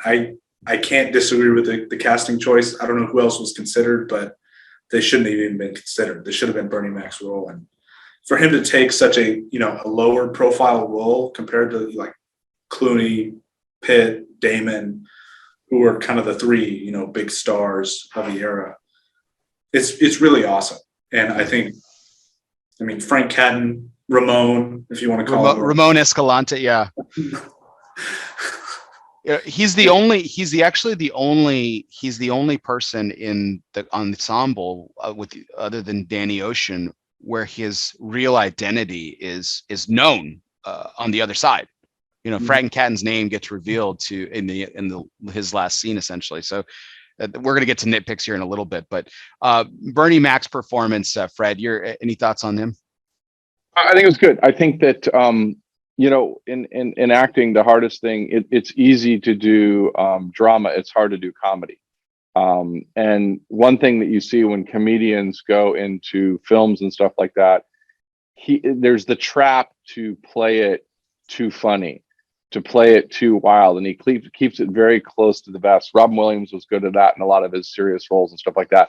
And Bernie Mac does not fall into the trap, which would have been easy for him to want to grab more limelight, to make his scenes bigger than they need to be and fall into those traps that I can be funny. And he doesn't fall into those traps. He plays it very well. He's a pivotal person that understood his part in the ensemble and doesn't try to steal any more out of that than is appropriate. And so I think he was really a good person for that role. So knowing the contemporary time that I was when I first saw this and knowing who Bernie Mac was, I think that's a great point, Fred, because in that opening scene when he gets to the blackjack table, George Clooney and him have that opening dialogue. I was waiting, and in a lot of ways I still am waiting for that funny line for him to deliver when he says, when he's basically, no, sir, you've got the wrong person. But he plays it very straight, like you said. And I was waiting for that joke. I was waiting for the shoe to drop in him, for him to be like, hi, I'm Bernie Mac. And, that kind of thing. And it never happened. And you're right. I thought he was brilliant for it. interesting enough, this next guy is probably I think, and you guys can, with the exception, I guess, of the Amazing Yen, Eddie Jemison's probably the least famous of the ensemble. And he plays Livingston Dell, who's the technical guy behind the whole thing. And oddly enough, I think he's mostly out of place. I think it's hilarious that he's actually coming from a place in the story where he's actually working with law enforcement, and then he like switches sides to do this con, which is really great. And it's his introduction is that great back and forth between Clooney and Pitt when he's like, Phil Turrentine dead, no shit, what happened? On the job? He says, no, skin cancer. Do you send flowers? No, I dated his wife for a while. And then we meet Livingston Dell in this van while they're, spying on mobsters. And his whole like neurotic, like, do you see me grabbing your gun out of your holster and just waving it around? Just like, don't touch my shit, is really funny. And I think his character is meek enough, but when he's dealing with his stuff, like, he has this air of authority that, like, this is my world and don't mess with it. And I for as minor of a character as he is in the ensemble, I thought it was done pretty well. Fred, did you have any thoughts on Eddie Jemison? Look, I think if you were to ask people to start naming off the 11, he would be the last one that everybody go, oh, I forgot about that guy. There's just so many characters, you can't all shine. I don't know whether it was a script issue. I thought that him being very neurotic in the van was a great opening scene to his personality that actually comes out nowhere else in the film. He doesn't run into a co-person, that's touching his stuff. He doesn't run into anything where he doesn't get the win save the day, because that trait of his, that detail that he has, wins something over, there. So he's just that guy in the background that, gets them all dialed in. There's nothing wrong with this character. I think it's just script wise, there wasn't provided more time for him to develop into anything else. He plays it well. It's just a matter of screen time and what they gave him. Sam, any thoughts? Yeah, I kind of agree. I mean, if you make him a bigger character, you have to make somebody else smaller. And I think they made the right balance there. Like, he's not a huge character. He has some fun moments. Like when they're recruiting him and he's in the FBI van, they're like, well, how are his nerves? Like, oh, not so bad that you notice. Bullshit. Yeah. This is the same guy later in the movie that we see walk the wrong way down the hallway because he's sweating so much. Right. And he's got the map on his hand. He's just standing there in the middle of the hallway. It's funny too, because you get to see this tech guy that's so good at what he does have to kind of be the con man and get into the back door of the Bellagio and set up. And his response when the guy was like, hey, it's just to walk faster out the door, not to try to lie and fake it, just to try to get out the door as fast as possible, even though the guy's not even suspicious. Yeah, he's clearly out of his element there. Yeah. Yeah, and I think he plays the role very well, but, it's a forgettable character compared to some of these bigger guys, which I think is okay because of what kind of performance you get out of some of these other guys. So we've talked about a lot about the subtle comedy throughout this film, right? And there's a lot of, Ilya Gould's character is more in your face. There's a lot of subtlety with the George Clooney and then Pitt banter. Don Cheadle's, character itself is a walking joke, but the actual comedic relief in the script is supplied by the duo of the brothers, the Malloy brothers, played by Casey Affleck, who plays Virgil Malloy, and Turk Malloy, played by Scott Conn, which are interesting choices because Casey Affleck, of course, is the younger brother of Ben Affleck, and at the time he, to his credit, he only has that supporting actor role in Good Will Hunting, and he was, probably placed there because of his relationship to his brother. And we don't really see how good of an actor he is until later on in his career. And then Scott Conn, who's the son of a very famous actor in James Conn, who is just a Hollywood icon in a lot of ways, plays Sonny in The Godfather. And then, James Conn later plays, funnily enough, with Vegas being the backdrop of this film, he plays he's a starring character in the TV show Las Vegas. So really interesting choices. There was actually another duo that was considered for these roles that I'll get into, but I totally believe it is totally believable. They do such a great job. It is totally believable that they're brothers. The back and forth, it's an obnoxious hilarity. The competition between the two of them, it is totally believable. Sam, I don't know, what were your thoughts when you saw the interactions between Affleck and Conn? Oh, I agree with you. I mean, unbelievably believable. Like I was watching and I was like, man, this is exactly how two of my cousins acted when they were, growing up as brothers. I was like, man, they hit this spot on. You would have thought they were brothers in real life with how they played the role. No, it's fantastic. It's kind of funny. Like now you see Casey Affleck in so many more serious roles than kind of the nonsense character he is in this role. Right. And like, it just brings me back to the scene where they are still in the van and they make Matt Damon's character Linus stay in the van with them and they just drive him crazy where he has to leave. Yeah. It's so believable in that scene and you can't even see him talking. You just hear their voices going back and forth. I'm not touching you. I'm not touching you. Yeah. Like, that is the oldest one in the book right there. I'm not touching you. No, it's incredibly believable. They have great chemistry. I don't even know if they're actually in the film separate at any time. It seems like they're always together and they always have that brother dynamic. Yeah, I think they're always together. In this one, they are for sure. Mm-hmm. Yeah, and I thought they did a great job. Yeah, Fred.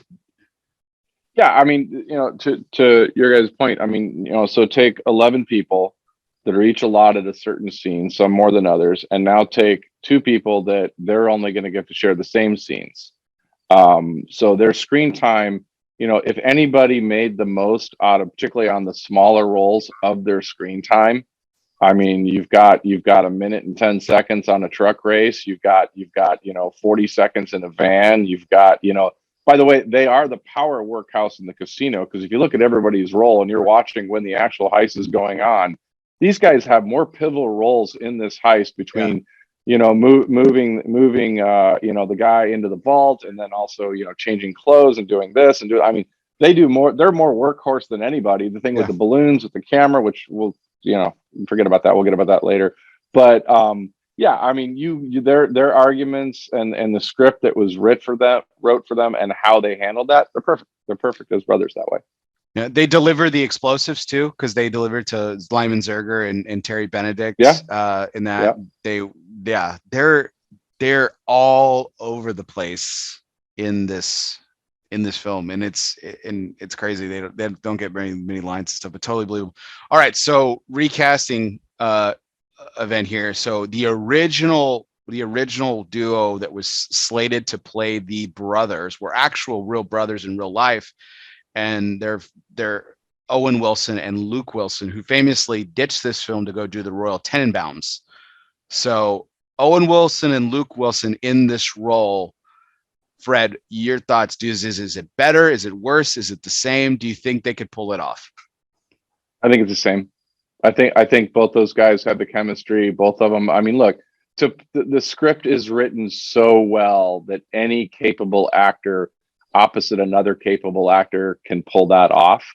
I think that those two would have pulled it off just fine. Do you think they were too big at the time?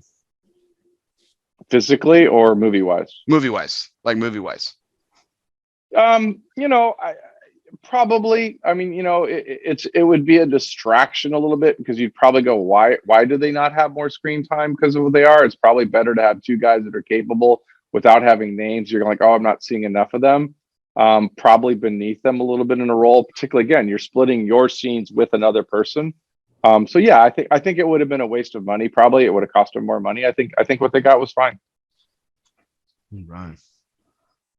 Luke Wilson and Owen Wilson. Sam, what do you think? I kind of agree with Fred. I think they would pull it off. I think they would do it well. But I think it would have been distracting because the names are way bigger than what Casey Affleck and Khan were at that time. I think it would have been kind of like Damon being too distracting in the Linus role from what, the dynamic of Clay. That was my thought, yeah. Yeah, the dynamic of Clooney and Pitt. So I think they pulled off. I don't think they're better. I think they made the right choice with these two. I think Owen Wilson and his brother are probably kicking themselves for not taking the role. So the last one, and I would say that arguably Eddie Jemison's character of Livingston Dell is probably like the least important, least famous, and everything like that. But here comes one of the, I guess, flashier performances by a virtual nobody when it comes to this entire ensemble, and it's I hope I'm pronouncing the name right. It's Kin Xiaobao, who plays the amazing Yen, who obviously is the Grease Man, famously the Grease Man. He's the guy that goes into the vault, and places the inner explosives, and he obviously the stunt man of everybody and everything, and so I. Very, very few roles. Doesn't speak any English, with the exception of some profanities. But everyone seems to understand them, which is an interesting dynamic in the whole script and everything. So, I have one kind of cool little take on Xiaobo here in a second. But Fred, I mean, any thoughts on the Grease Man?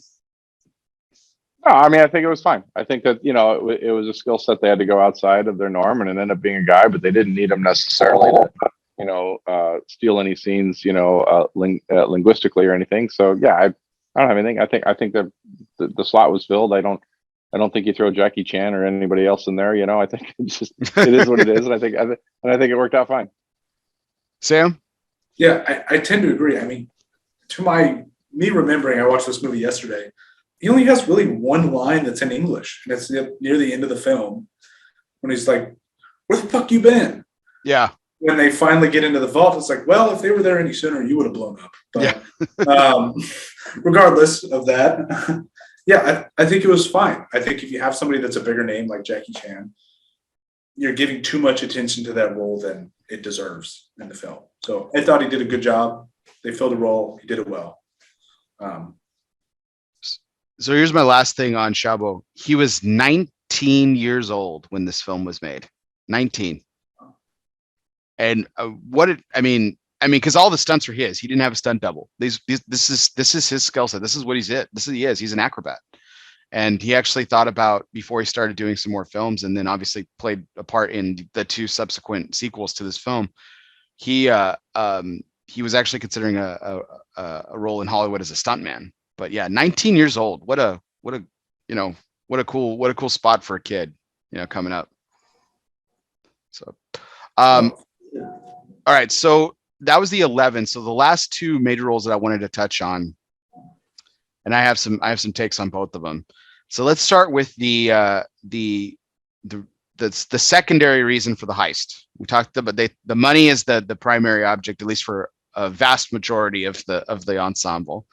But there's a hidden agenda by Danny Ocean. He wants to get it back. He wants to get his wife back, or at the very least, as the script reveals, he wants to get her away from the villain in the film. But Tess Ocean, played by Julia Roberts. Fred, you said you might have some interesting thoughts on this role, so I wanted to go to you first on her. Well, I don't know if they're interesting as much. I'm not a huge Julia Roberts fan. I know you're not supposed to say that necessarily. I don't. I get it. I don't know who the choices were. I know that she was getting at the time $20 million a film. Right. And I know Clooney really wanted her because he mailed her a $20 bill and said, "Here, I hear you're getting 20 for a film." So, I can't say that anybody play it better, different, whatever. I think that it's really a script issue as far as, you know, her reversal at the end, and all of a sudden, you know, falling in love, back in love with Danny Ocean, just because he showed the scene of him, you know, of Terry Benedict wanting the money back over her type thing. It's just lack of development of why she'd get, unless she just picks bad people all the time or whatever it is. You know, you got that there's some chemistry there, particularly when he slips her the cell phone, because she's a little bit more warm to seeing him again, but then he's leaving, and then when he leaves, she's kind of has a sad look on her face a little bit. But you know, it's one of those roles for me that I'm like, you know, when a scene would start, I'm like, oh great, we got another scene with Tess. It's like I really didn't care. Now that grows better in subsequent films, but in this particular film, it was just I didn't really care. 7 minutes of screen time. Too much, too little? Obviously, too much in your mind? No, I think it was the appropriate amount to understand his motivation of what he was trying to do. I didn't need to see her anymore. Yeah. I have one other thing on Tess, but Sam, I wanted to hear your thoughts. I kind of agree. You don't really get a lot of backstory to the Tess character, like why she left Danny Ocean. Did she just find out he was a thief, or did she just get pissed and divorce him because he got caught, and goes to the exact opposite of Danny Ocean? Like, those are scenes in the movie that, like Fred said, it's like, oh, we got another Tess scene. Great. Some very memorable lines, especially the one at the end, but she's not captivating like you see, like why Danny Ocean wants her back. She doesn't have that way to captivate you and be like, oh, I get it. I get why he wants her back. Yeah. But that's not really present in the film. Yeah, I mean, I'm with you, Fred. I you know, I'm not a fan of Julia Roberts, but I'm not a fan of hers either. She's not the knockout Hollywood starlet that, you know, other people contemporary over time could have been. Like Matt Damon's whole line when he's like, oh, this is just the best part of my day, and you just expect this like knockout of a female to like walk down the stars, and it's just like, oh, it's the girl next door, Julia Roberts, which has been her bit in Hollywood, right? She's the girl next door, which is what has made her appealing over the years and stuff. And yeah, it was just kind of like, oh, okay, it's Julia Roberts. Okay, fantastic. So that was kind of my thing. But here's my takeaway about the character. And here, actually, you know what? I have a question. Actually, that comes a lot later. I have a very important question about Tess later on in the film. So let's go on to Terry Benedict. All right. So the villain of the film. I want to say one more thing about Tess real quick. Sure. That I'm thinking of. So when you look at all the roles and you look at how they're written, you know, if Clooney didn't play it, someone else could have played it, and you would eventually warm up to that person to understand the role. If you didn't know Julia Roberts, if you didn't get when she walked onto the film and you know her backstory, you know she's supposed to be, you know, a hot item in Hollywood, you know she's a big ticket item and everybody loves her, would you love her character or her based just on the role and the performance in that film? Oh, I wouldn't. That's what I'm saying. You wouldn't understand the motivation of why he was going through all that effort. And that's my problem, not so much with Julia Roberts, is that it required bringing somebody to have their own off the screen backstory to make you want to understand why he would go for her. Absolutely. Anyway, sorry. Absolutely. So enter the villain of the film. Andy Garcia plays Terry Benedict, the owner of the Bellagio, the Mirage, and the MGM Grand, which, by the way, we'll get into nitpicks later, but, you know, not owned by one person, by the way, and not even owned by the same company in real life. But Terry Benedict, and who's this, you know, villainous, you know, casino mega entrepreneur, business owner, you know, represents all things evil and everything. And I mean, from the moment he's on screen, there is a dark cloud that follows this guy that just makes you realize, and it makes you not like him. And I think the way, I honestly think it wasn't Andy Garcia's acting so much that really captivates me. I love the way that Steve Soderbergh shot him, even including that final scene in the elevator when he gets in the elevator after Tess leaves him, and just the Godfather-like top lighting where you don't even see his eyes, and it's just like you realize, okay, this guy's supposed to be pure evil and everything. I think the way he was shot was really good.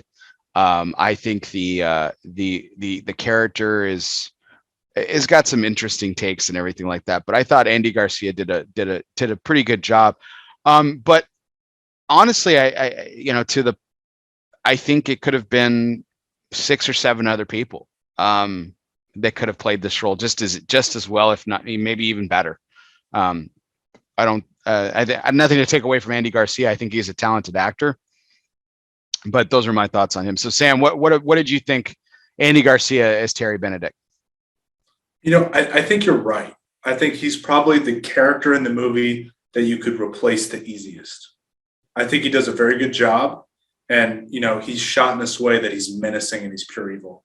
And they don't go into this thing that's, very popular, to give the bad guy some good qualities to kind of explain his backstory. They don't do that in film. He's just pure evil in this movie.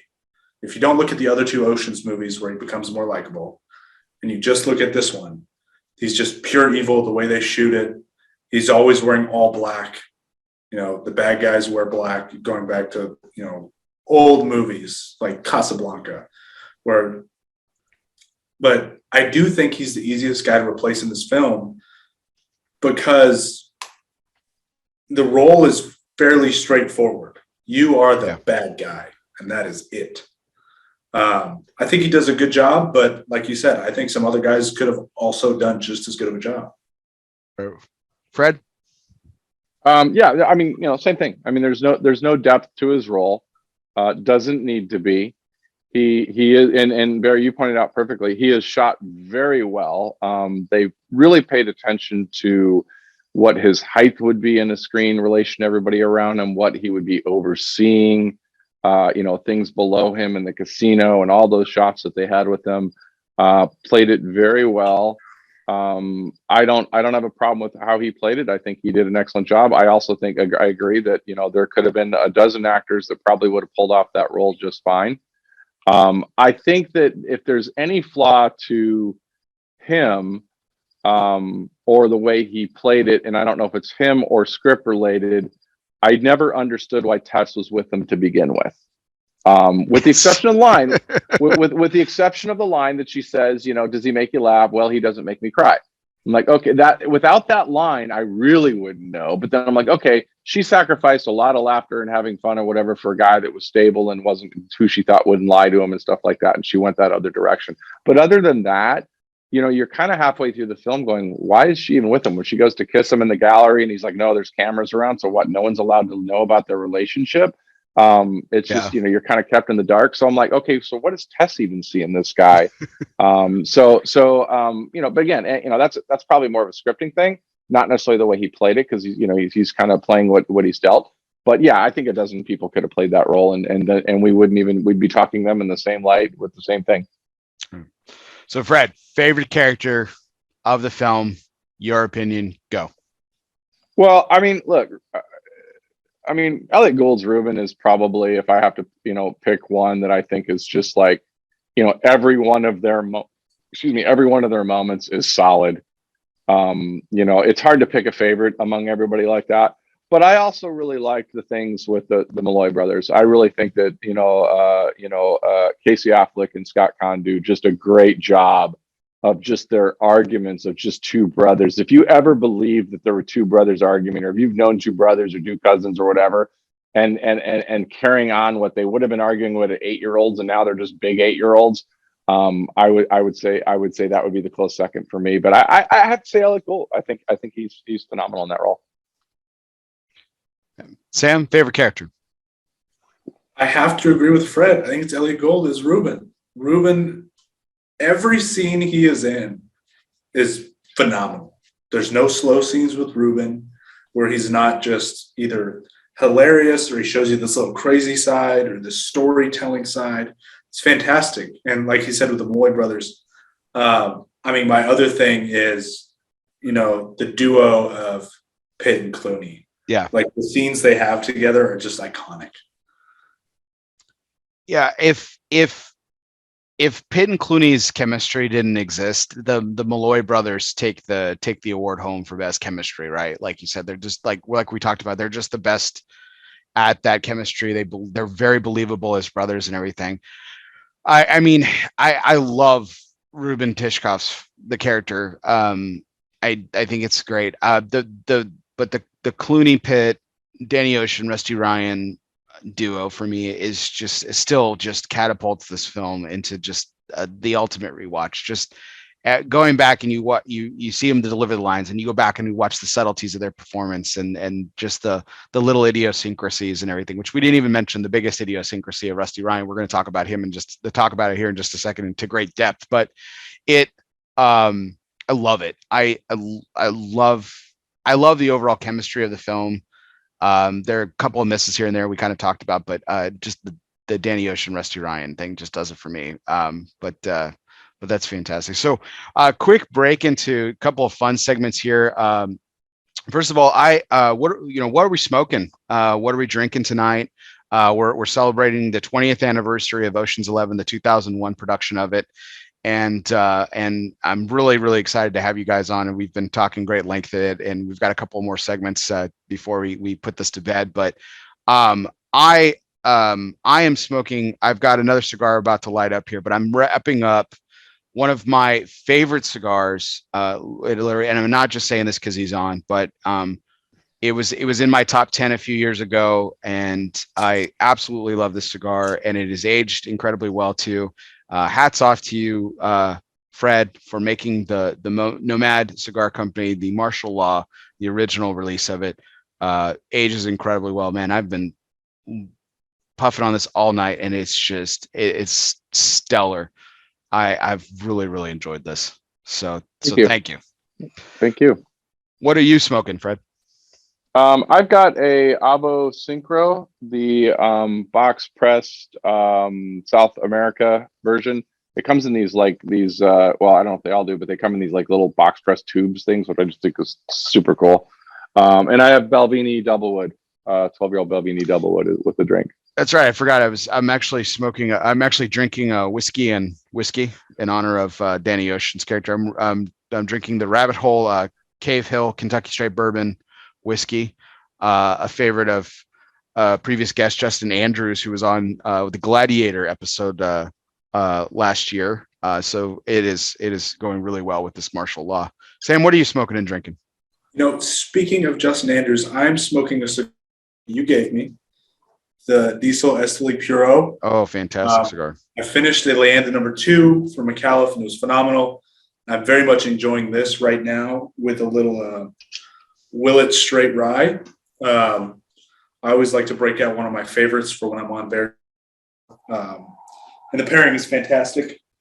And then I'm sure I'm going to smoke another one in the show. So I've got a Migdalia ready and waiting, one of my favorite cigars ever, to light up next. Nice. Fred, so rye, bourbon, scotch. I've never actually asked you this question. What's the pick for you out of whiskeys? I'm a single malt drinker. I'm learning bourbons just because I've had single malts, since I could drink single malts, and but I'm actually starting to warm up to some of the bourbons, just because a lot of the guys in the cigar industries are bourbon, and they're always just like, oh, you should be drinking bourbon. And what I discovered was it's not that I don't like bourbon; it's that I don't like cheap bourbon. So I've been shown a lot other ones since. But yeah, I'm definitely just a good Scottish single malt. Nice. Which Balvenie did you say you were drinking? The Doublewood. Doublewood. It's my go-to. I have a bunch of them, but that's my go-to. Yeah, I'm a big fan of the Caribbean cask. Mm-hmm. The Balvenies, good stuff. Yeah, good stuff. So this goes into our one must go segment. Sam's participating in this. Fred, this is your first appearance on ELOSOFUMARTAKES, so we'll go into the rules here in just a second. But one must go is always brought to you by United Cigars, featuring La Giana Havana, distributors of Jose Dominguez, Bandolero, Garofalo, and the highly acclaimed Atabey and Byron lines. So smoke one today and start living united. So here's the premise, gentlemen. I'm going to give you three things, and one has to be kicked to the curb. And it's up to interpretation how you define what kicking to the curb means. If it's out of existence, out of mind, or if it's just out of your personal thought, or just your least favorite of the choices, it's up to interpretation. So it's on you. So, Fred, since this is your first participation in One Must Go, I'll let you kick things off. We're talking Ocean's 11 nights, so let's talk about the trilogy of the Ocean's movies. I know there was an Ocean's 8 that later came out with it featured none of the people in this film, but Ocean's 11, followed by Ocean's 12, and then Ocean's 13, which featured Al Pacino in the villain role that kind of supersedes the Terry Benedict role in this film. So Ocean's 11, Ocean's 12, Ocean's 13. Out of the three of this trilogy, which one's got to go? Both. Both I 12 said and 13. 12. Oh, 12. No, I think you just said both. 12. I was like 12 and 13. That 12. bad, huh? What, 12? No, Well, just 12. 12. Okay, we're going to get into that, your choice here in a second. Sam, I wanted to hear yours. It's 12. It's 12. Same answer. Yep. Okay. It's 12 for me too. So I wanted to see if we were on this. I love 13. I We love have no 13. hot takes in this show. Yeah, Hot takes in the show. Yeah, I think 11 is the best. I love 11 out of all of them, but I love 13. I love 13. I think it's great. The whole Godfather bits that get entered into it with Al Pacino being in a starring role in the film, and like the throwaway Godfather lines that get tossed in. They're not even Godfather lines. They're all Michael's lines, which is just hilarious how they get inserted into this. It's like someone decided to play a drinking game with the script. It was hilarious. But 12 for me, I'll share my thoughts on Fred's. Why is 12 the one that's got to go? Why is 12 the one that's got to go for you? You know, I think 12 to me just seems like that. Hey, we got a hot movie that came out. It did well. Let's throw together another one real quick. Script's not as strong, I think. Then when 13 rolled around, they're like, okay, let's get our shit together a little bit. Let's get back, recapture a little bit about what we want. Let's make the script a little bit more sophisticated. Let's bring in somebody else that's an icon to really face them off against, which Pacino obviously pulls that off. So yeah, if I have to pick one of the three, 13 I enjoy as a movie way better than 12. 12 does nothing more than, hey, I get to visit with the gang again and see what they're up to. But it's a little bit weaker of a script for me. So yeah, I would keep 11 and 13 and I'd get rid of 12. Mm-hmm. Sam, your thoughts on 12's got to go. So for me, 12 does something that's unforgivable and that it's a forgettable movie. Whereas 11 is, arguably the most rewatchable movie ever. You kind of forget about 12. Like I'll go back and be like, man, I can watch Ocean's 11. Ocean's 13 is another great fun movie. I don't really want to rewatch 12. It's just kind of forgettable to me. Yeah. I mean, I've come to 12. Ocean's 12 is, if I could paint a comparison, is my experience with the Drew Estate Underground, the original one. So when the Drew Estate Underground came out, it came out with this really hot acclaim, and I've famously said this, I overhyped it in my mind. I overhyped it in my mind, and it took me several experiences to finally get it and enjoy it for what it was. I feel like that way with Ocean's 12. I've come to appreciate it as of sorts, but yeah, like if it never existed, I would be okay. I would really be okay. When I rewatch the trilogy, I watch Ocean's 11 the most. I watch Ocean's 13, and I'll watch Ocean's 12 just to kind of connect the dots. But that's the only reason why. It's the only reason why. Exactly. So that was our One Must Go segment, is always brought to you by United Cigars, featuring La Giana Havana, distributors of Jose Dominguez, Bandolero, Garofalo, and the highly acclaimed Atabey and Byron lines. But since this has been a show of not really hot takes, we've got a little bit of one, because this next segment is going to be a little bit different than normal, but I thought it was a great take by our guest tonight. So normally what we do on ELOSOFUMARTAKES, and we have for over a year now, is we've asked our guests to feature a charity or nonprofit of their choice to spotlight and everything. And I asked Fred this time to spotlight choice, and Sam, I know your choice is of option. There's a reason why we're not featuring them tonight. I'll go into that at the end of the show. But Fred had a really interesting take on this, and so Fred, I'll let you. I'm going to walk away for just 2 seconds, but I'll let you talk about why you decided you wanted to spotlight small business, as it were, and I know we all have affinity for small business, but why you decided that this would be a great opportunity to talk about the importance of small business, particularly about this time of year. So Fred, take it away. Yeah, sure. So, one of the things is that, we've always had that campaign, particularly, and I think American Express kind of launched it years ago about talking about small business and, trying, obviously American Express trying to get people, you sell more American Express or, have them used more. But I think that it's one thing to talk about small business and supporting small business, and it's another thing to actually do it. I would have this tiny hardware store that was by my house, and occasionally I'd be there, but I'd be over to Lowe's, and and I kind of went back, and then the store closed down. This is several years ago, pre-COVID, long before that. But I was bummed that place wasn't there. And then I remember a small restaurant that was there that I didn't go to very often. That I'm like, man, that place is gone. I really like going there. And I thought to myself, they went on a business, but I didn't really support them enough. I didn't, I wasn't doing my part there. So when I really rallied against that was, when COVID hit, and I was trying to think, well, how do you help small businesses and stuff during COVID? And so when COVID came around, I immediately looked at the cigar industry, and mostly because we're on social media, and I'm seeing a lot of my friends with shops. I had already sold Nomad by then, but I saw these shops that, had to close because they were in states with lockdowns, and they were trying to do some stuff where people would pick it up. So what I started doing every week is I started buying cigars from those people directly that would mail, not the catalogs, but the small brick and mortars that were there. And I gravitated towards the shops that had carried my cigars when I owned the brand. They were supportive of me. I had sold my brand, but I'm still a cigar smoker, and I was before, and I am afterwards. And so I started going through this rotation where every week, for I guess it was about 6 months when COVID hit, from March, April, when everybody was shutting down. Every week I was ordering cigars from different shops, and then I would post on social media who it was. And I'd order, it wasn't always a box. Sometimes it was like, they had 10 cigars or something. I'd order their 10-pack or a box or whatever it was.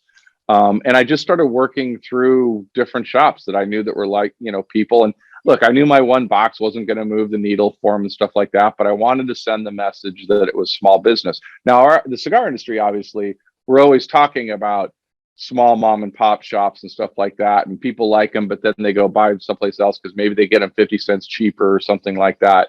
But you're paying for something different at that point. You're paying for a guy that works there, that supports his family. So I've really gone in the last year. So we just bought a new house in April that is out in a little bit more in the country, if you will. It's not really country, but I've got a lake behind me, and I've got a horse farm in front of me. So we've been hiring people to do work on this house because we bought it and it needed work. And I've been trying to hire everybody local, whether it's the well guy or the guy that does the pavers or whatever. Everything we've been trying to hire is pretty much local. So I've really gotten back into that, trying to find, local small businesses. And I've had a lot of great crews. I've had a lot of father and son duos. Last week I had a whole irrigation system put in, and it was a father and son, and the father's getting ready to pass it on to his son and stuff like that. And it was interesting. They were like the Malloy brothers. They were arguing a lot, but I really think that, like we've been going to breakfast at this little place. It's not even a great breakfast, but they're trying to make it, and they're trying to do it. And it just means a lot on where we spend our money. And these are the real people that, obviously COVID accelerated that because it made us start thinking about that and thinking about all the shops that aren't coming back. And then the other thing is I really want to be supportive of the shops right now, that it's not easy. They're working understaffed. They're working, they're really trying to make it work in an environment that's difficult in finding people to hire, and maybe they're having to pay more money for those people. So I've really tried to gravitate more. So when you talked about charities, and we have other charities we support, we have a Russell Home that has, for disadvantaged kids, and I volunteer for PAL to do their auctions and charities and stuff like that. But when it came down to picking a charity, and I really had to think about it because I had a couple charities that we donate to. But I thought, maybe just as a premise for everybody watching, it's like, what is it in your area? And like I said, maybe it's a small hardware store, maybe it's a small mom and pop diner, maybe it is a cigar shop or whatever that you've been buying some more cigars elsewhere, that you go in there and you spend an extra 50 cents a cigar, $1 a cigar, whatever. It means a lot to those people. It means a lot to their business, and then you tell your friends about it. And so I've tried to do, to me, we don't look at those entities. When you say, hey, pick a charity, you're thinking, oh, Red Cross, you're thinking, well, Boy Scouts or Girl Scouts or whatever it may be. I think right now, those small businesses, they are a charity. And I don't mean that in a demeaning way. I mean that these are people that need our support. They need our dollars. And if you have the dollars to spend, even on stuff you're spending on it, anyway, go there. I go down to a butcher shop down the street. He's a butcher shop. I can buy the meat cheaper elsewhere, but not a ton cheaper. You know what? I'd rather support it to him. So that was my take on what I meant by small business. Nice. I like you, Fred. I took a cue from you during the pandemic, and I started doing the same thing. I wasn't doing it every week, but I tried to do it, at least once a month. Picking, because I had a small business here that I obviously worked for a number of years, and obviously I supported Michael's Tobacco of Euless and Michael's Tobacco of Keller. But there are a lot of small business owners around the country that I've gotten to know over the years by becoming a participant in this industry in the scope that I am, and I wanted to support it. And so I there were a lot of folks that were really hard up, and it was like you said, if they would ship, I would buy something from them, and I was happy to do it in a small part. So it was like you said, overall, I know my purchase didn't move the needle, but I know there were others like us, Fred, that did that, and so hopefully that really, hopefully it did. I think it impacted them enough to where I saw a lot more survivors than a lot more people that went out of business, which was a good thing. So for sure. Well, it was interesting, and it wasn't anything that I have ever planned on, but since I was buying cigars, it was one thing when I sold them my cigars, but since I was buying them, someone asked me, because I posted a picture of something that was a relative unicorn cigar that was hard to get. And somebody asked me how I got it, and they said, you got all your contacts. And I think I did a post going, look, everybody keeps asking me about how am I getting, obviously it must be nice, you're from within the industry, so you can call these people. And I actually had to do a post and saying, look, I'm not calling. I don't know that I've ever called in a card to get a rare cigar or anything like that. What happened is that when some of these started coming out and things were vamping up, particularly this year, a lot of these guys reached back out to me and said, hey, I don't know if you're looking for these, but I know they're coming out. And if you want me to hold a box for you, I'm glad to give you a box. And so I would buy a box from them. And so, I didn't get those because I was in the industry. I got them because I supported the small shops. And quite frankly, that's who they should sell them to, is the people that support them, not the guy that walks in that never buys a cigar from them and all of a sudden wants this unicorn that comes out. It should go to their best customers. I never even saw that coming, but that shows the reciprocity that comes along that way when we support each other. For sure, absolutely. Sam, any thoughts before I had one last thought on Fred's remark? But Sam, any thoughts on small business? No, I think it's fantastic, man, especially in the cigar business. Like, we've got hundreds of, locally owned, family owned mom and pop cigar shops around the country. And if those go away, where are we going to have cigars? When it's 12 degrees on my patio, it's not going to be right here. And that is where, the culture of the cigar community is. And it's vitally important that we support those places. Absolutely. So as the holiday season is in full swing, everybody, what we are asking tonight is that we encourage you to shop small, shop local, and support your local businesses. We've been talking a little bit about cigars, but as Fred was talking about, he's been hiring a lot of local contractors to help him out. And I'll actually be taking another cue from Fred. Sam, we finally got a house. I know we've been talking about that. Yeah, we finally got a house, and congrats. So yeah, it took us a year. But we're going to be moving here over the holiday season, and yeah, there's a couple of pieces of work that I'm already hiring out to local people, and yeah, I picked locals because for one, they were actually the people who actually called me back, which was nice. Are you eating shroom cocktail? That's brilliant. Well, yes, I am. Oh, that's awesome. So shop small, shop local, and support your local brick and mortars, everybody. Let's get on to the next segment here. What a perfect segue. I'm going to skip ahead, and just in here, we have our debate and discuss segment, but we're skipping ahead to this.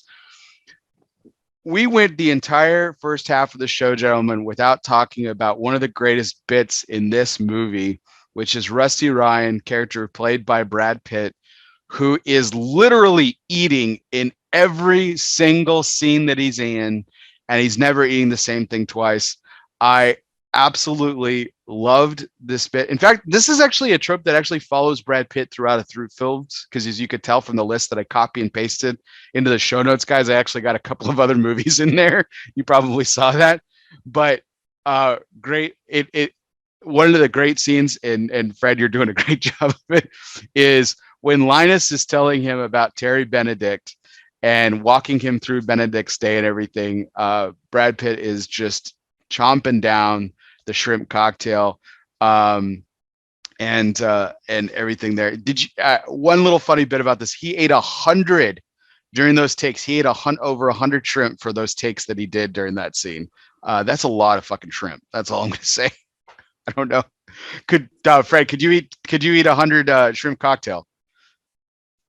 I don't think I eat 100. I don't know. Well, I don't know how. I mean, it took a while. Yeah, that's a great scene.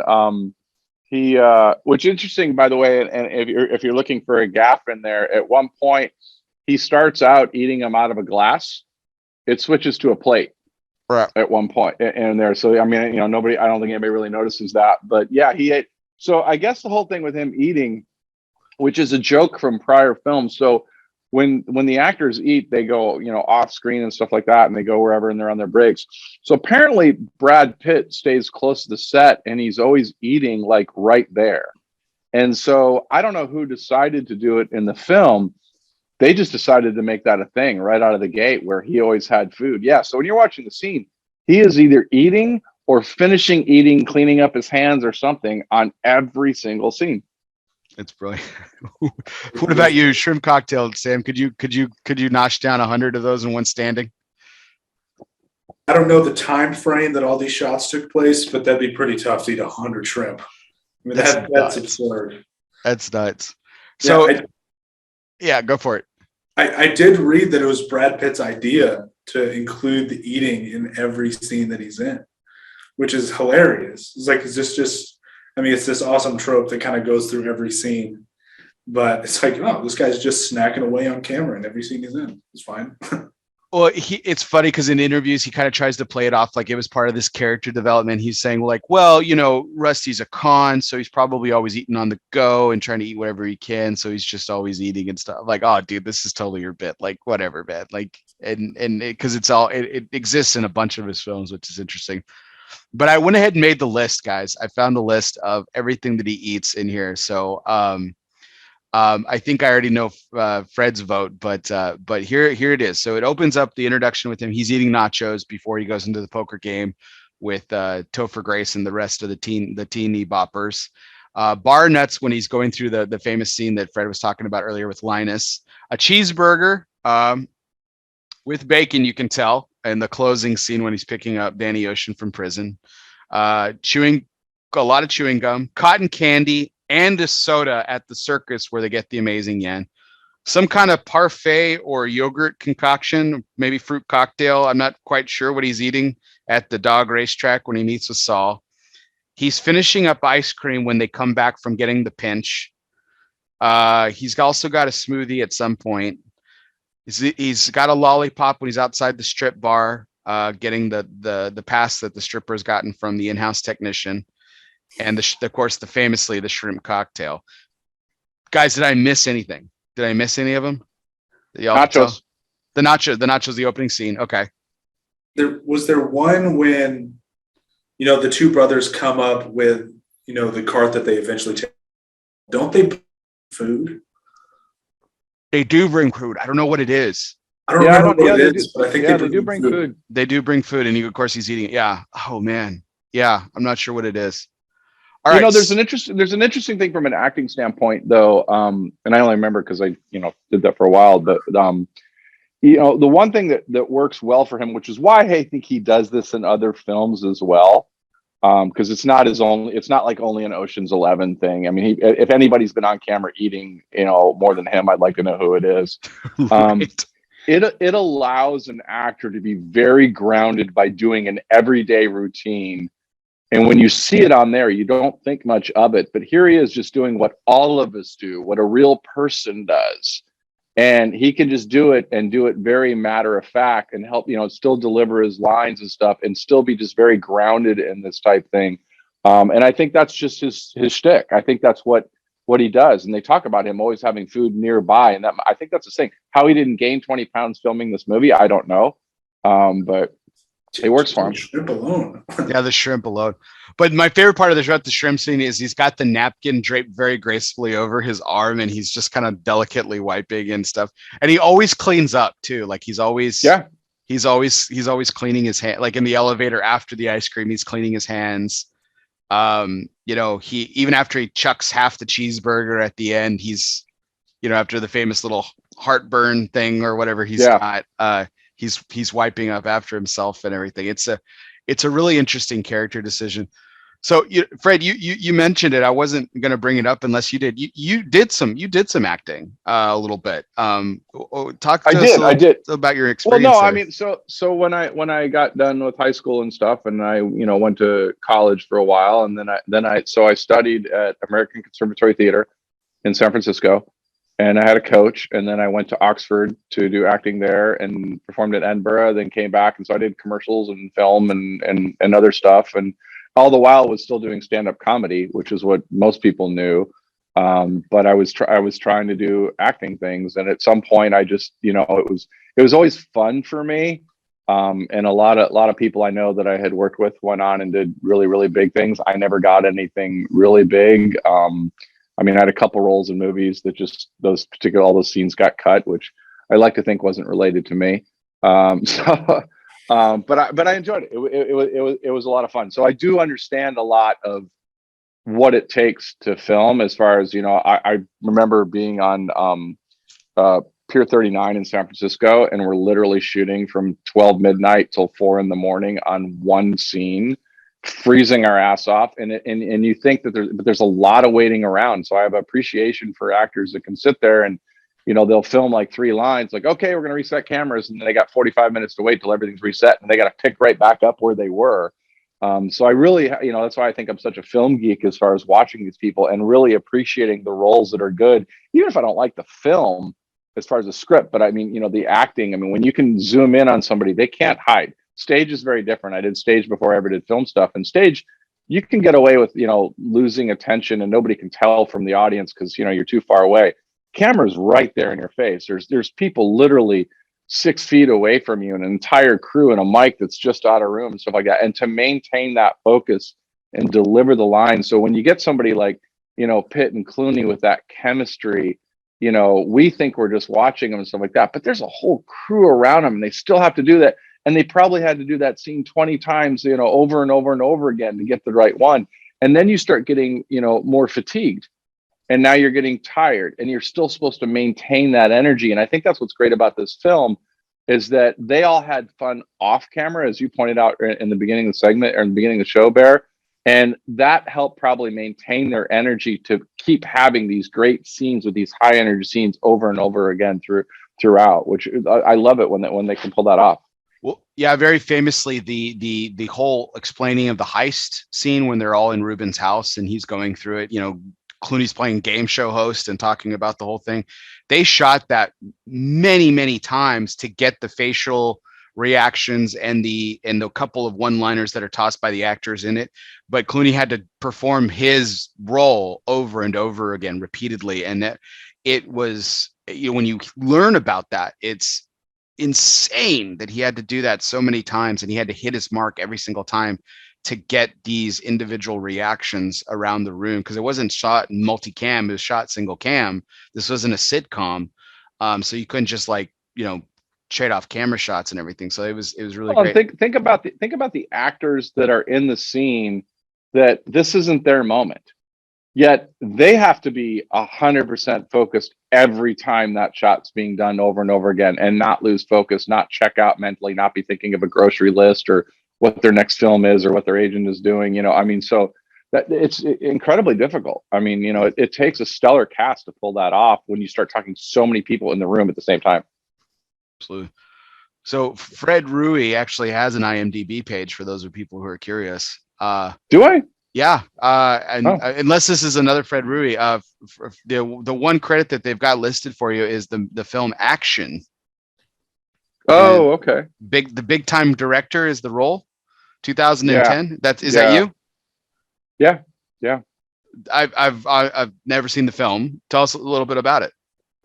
It was actually, they were going for the Guinness Book of World Records. So they brought in people that had improv experience because they didn't have the time. So the shoot was supposed to go within 72 hours or something like that, full feature. And so they brought in a bunch of people with improv experience that they loosely gave you what you were supposed to talk about, but you largely made up pretty much all of the lines. Almost like best of show type thing, where you brought in people that had either comedy background or improv background. And so, so the premise of the film was, it was someone gets onto the set to shoot people that are making a film. And so I play the director of the film. I'm going to have to, man, we're going to figure out how to stream this or something, man, at some point, man. Cool stuff. Good stuff. Might be on Prime. Apparently I'm looking it up. I don't know. I have no idea. I will totally buy this just to see I'm afraid to watch it. I'm afraid to watch it. Well, cool stuff there. So, I mean, back to the original point here. So what's the favorite snack, gentlemen, out of everything that Brad Pitt eats? Is it the shrimp cocktail, Fred? What's the favorite snack? For me, it's the shrimp cocktail. I'm the same. It was between the nachos and the shrimp cocktail for me, but nachos is strong. Nachos is strong. Sam? Yeah. For me, it's also the shrimp cocktail. It's just so out of place because they're tailing Benedict while this is all going on. So are they implying that he's just walking around eating shrimp cocktail this whole time? Shrimp cocktail tails. Yeah. Yeah. With tails. Yeah, absolutely. Yeah. Nuts. Just good stuff. So a couple other kind of debate, discuss things. We've kind of brought up some, maybe we'll have some more hot takes during this. So this movie is 20 years old. We've said this several times. Obviously, we're celebrating the 20th anniversary of Ocean's 11 here. Looking back, we've all rewatched it very recently. In my case, several times. I don't know how many times you guys saw it. I know that Fred went out and bought the DVDs for it to do some research, or pulled them out of storage. I'm not sure which. But does this movie age well? Does this movie feel like 20 years old? Does it age well?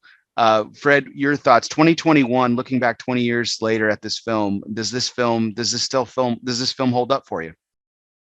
Yeah, I think it does. I mean, I think when you talk about a con and you talk about casinos, there's nothing really dating the film, with the exception of the cell phone. Maybe he slips into her pocket or something like that. There's not a whole lot that really dates the film poorly. I've gone back and rewatched a lot of films back 20 years ago that are definitely dated. They weren't as good as I thought they were and things like that. But when you have a solid cast having fun with good dialogue, I think that stands the test of time. Yeah, the cell phones, particularly the one line that is the worst of, in terms of about looking back 20 years later, is when Julia Roberts says, "I don't have a cell phone."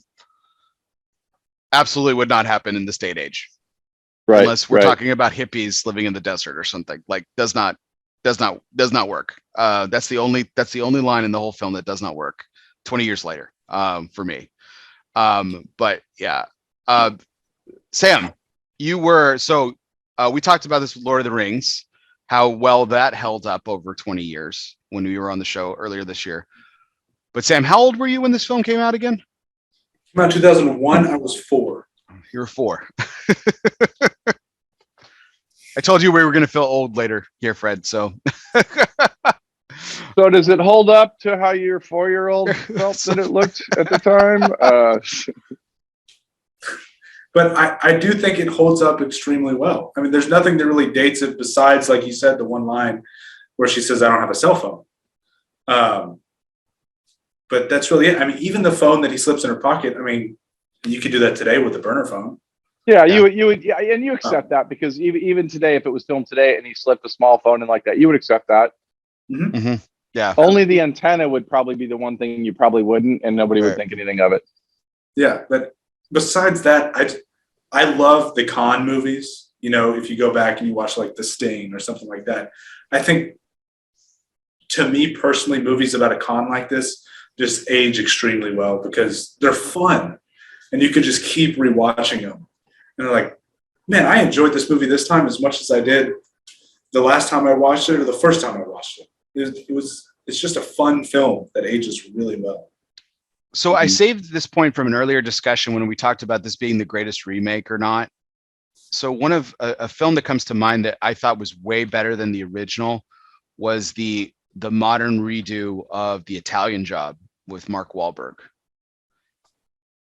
And looking back at that film by comparison, which is made around this time, actually a little bit later, does not age as well as this film. The technology is very, very mid 2000s, particularly with cell phones and other components and everything like that, where you're just like, that, you know, I mean, I enjoy it still because I was around during that era and I understand it. But if I was like Sam's age or younger, I wouldn't like that film at all, or I wouldn't enjoy it as much, or I would look at that as more almost classic cinema style. I feel like this film just ages really well, and I think we'll be enjoying this movie 20 years from now when we're when we're at the 40th anniversary of this film. I think we'll still be watching it and be like, yeah, this is still good. It obviously technology will definitely have surpassed it and everything like that, but I think everything about it, even like the security stuff, and how they beat the security cams and things like that, I think are really good stuff, and they really hold up. Yeah. So I wanted to say this. We were talking about characters earlier, but I really wanted to go into a little bit more into Terry Benedict's character, right? He represents this evilness. He represents, obviously, he's supposed to be he's the villain of the film and everything.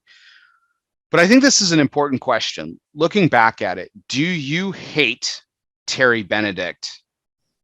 Do you hate the character Terry Benedict? Is there anything in here that is just so vile that you're just like, God, I hate him? I'm so glad that the real criminals of this film triumph. I'm curious to get your thoughts. Sam, you're up first on this one. I'm gonna say no. The way he's shot, and it makes him so menacing and pure evil, makes you want to hate him. But if you really go into like, who is Terry Benedict? I mean, the reason he's the targeted villain is just because he's dating a woman. Right. And he treats her well, and he's not a con man, and he's a successful businessman. How do you hate a guy for that? Like, does he like show an extreme lack of emotion and, is going to rip your life apart if you wrong him? Yeah. But it's hard to just hate him off the bat because all he's doing to wrong these guys is, he beat Ruben out in business and he's dating Tess. Yeah. He doesn't do anything wrong. No. So I guess, I mean, illegal actions, firing someone to beat up Danny Ocean, I guess that's not legal. You can't do that. You shouldn't do that. There's really not anything that he does that's like wrong. So for Fred, what about you? I mean, do you hate the character? Same. No, I don't. I think that there's not enough of a backstory of him, repeated wrongdoing over and over again where you get a real revenge moment and a revenge reason for why they go after him. They try to outline it a little bit with Ruben, but it comes off weak, and Sam pointed out perfectly as far as somebody that just got beat out in business. So no, I don't think you don't have that. Even when he loses at the end, you don't get that victorious, hey, the big bully lost, he got what he was due and all that other stuff. You just felt that he got outsmarted by another colleague, but not necessarily that he was evil that way. Yeah. Even the moment where they try to go where he would, hey, he'll give up Tess for the money. I mean, it's a business thing right there. And for all, you don't know that, you don't even necessarily believe that he just wants the money back. Then he'll figure he'll patch it up with Tess later type thing. So, I never get that he's evil in there. Yeah. It's the one big accepted thing throughout the film that I thought was really well. They shot him incredibly well. They shot him in a way to where we accept and understand that he is the villain. But they're looking back again, watching this on the rewatch several dozen times as I've had. There's nothing. He doesn't do anything wrong.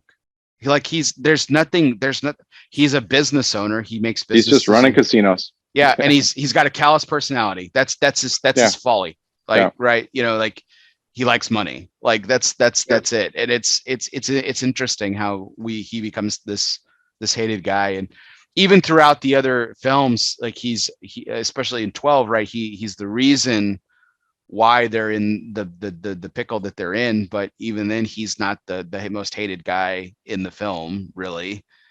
And in 13, he kind of almost redeems himself, almost to in a comic effort, which is interesting.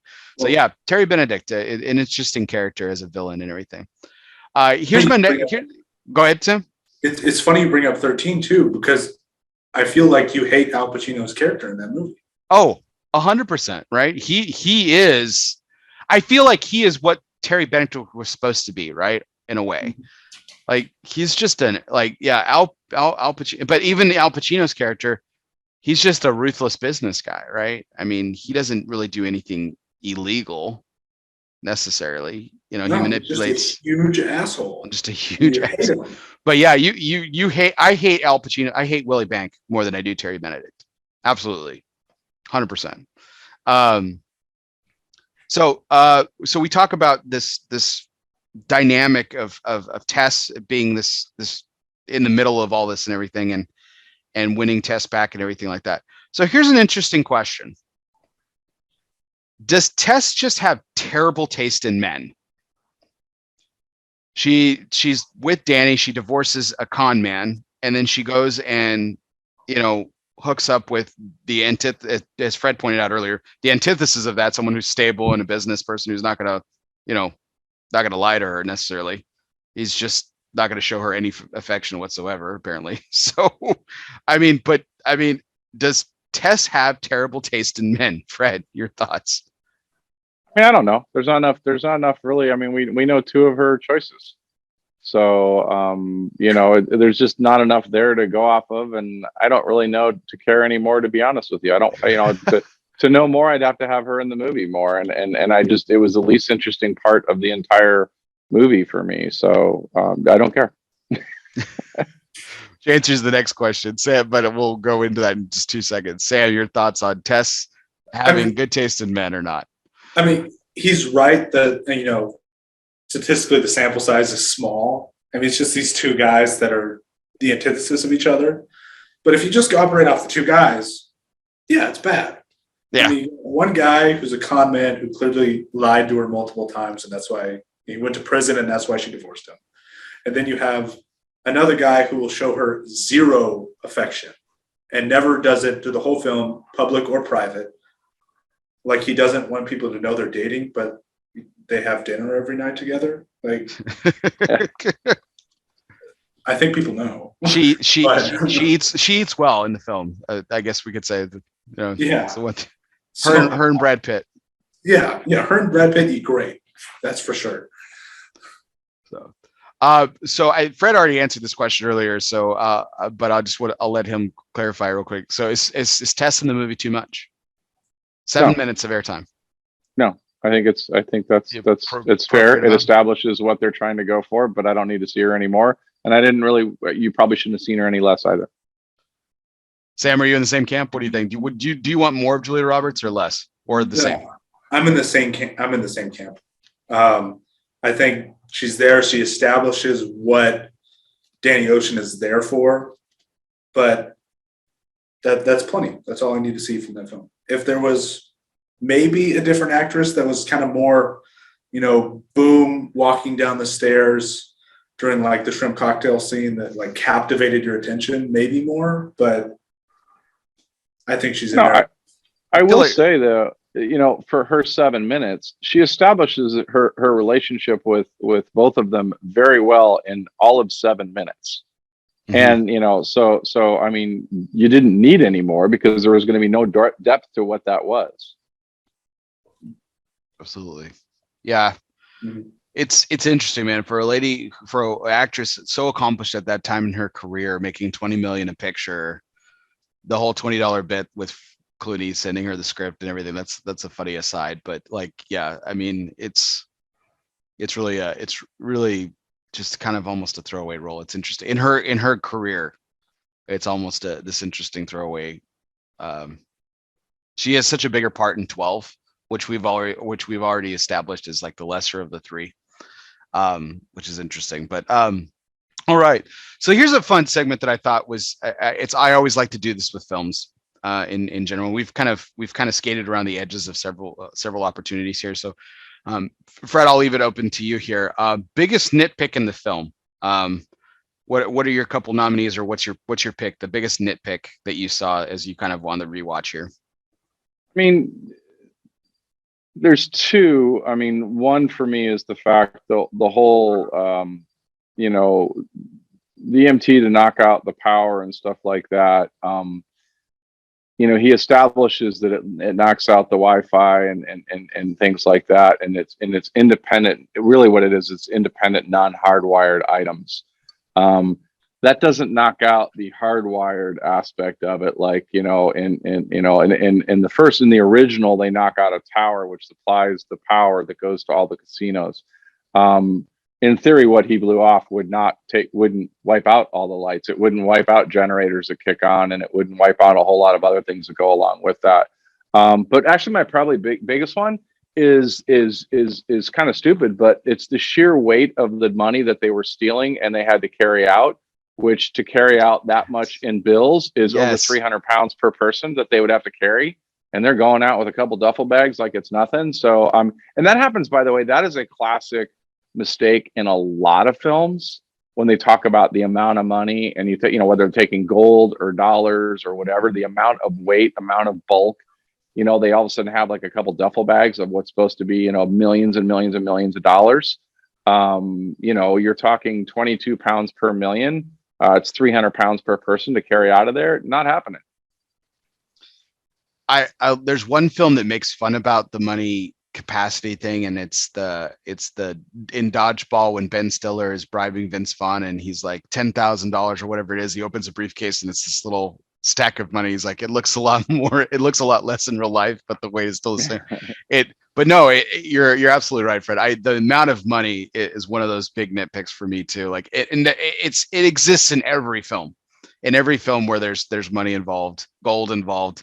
I mean, especially with gold, you would need, you know, tractor trailers to haul off stuff, and people are carrying stuff around in briefcases and duffel bags, and it's just like, come on, man, come on. I do have one other nitpick though, and now that you bring it up, and it's really, it has to do with the whole heist. Why did Yen not just bring in the tiny little explosive things with him in the cart? They make this huge thing where it's got to be 4 little pieces in this briefcase, and a whole scenario that, you know, has Reiner getting it there to get it into the vault and stuff like that. Well, Yen's already in the vault. So why did he not just have those 4 little pieces in him in the container all along, and you could have alleviated all that other stuff? Yeah. That's a great one. I didn't think of that. My favorite thing is Andy Garcia, Terry Benedict's character's inspection of the briefcase when he has him open the briefcase, and he does this little, you know, movement with his hand to kind of, you know, frisk the briefcase. It's just folly. It's just obnoxious. Sam, any nitpicks for you? Yeah, there's several. One is, you know, when Rusty's on the phone with Terry at the end, and he tells him, "I'm staying in your hotel." It's like, the guy's got cameras everywhere. You don't think he's going to figure out who you are, who's with you, and who all is involved in this heist if you're telling him this information? And then, you know, like that Danny Ocean's involved, that maybe Frank's involved. Like, they don't cover their tracks well at all. Like, they do everything else perfectly. But they set themselves up for Ocean's 12 because clearly you're going to get caught. Right. And it's like, guys, you could have stayed somewhere else. You could have done other things to prevent this from happening. Well, even the warehouse too, where they rebuild the vault, is like 2 blocks away from the casino and stuff. And they drive the big SWAT truck into it later on. It's like, come on, man, someone's going to catch you. What are those things? So here's one of mine. I don't know, Sam, if we didn't get to all yours, you can certainly add them here in a second. But one of mine is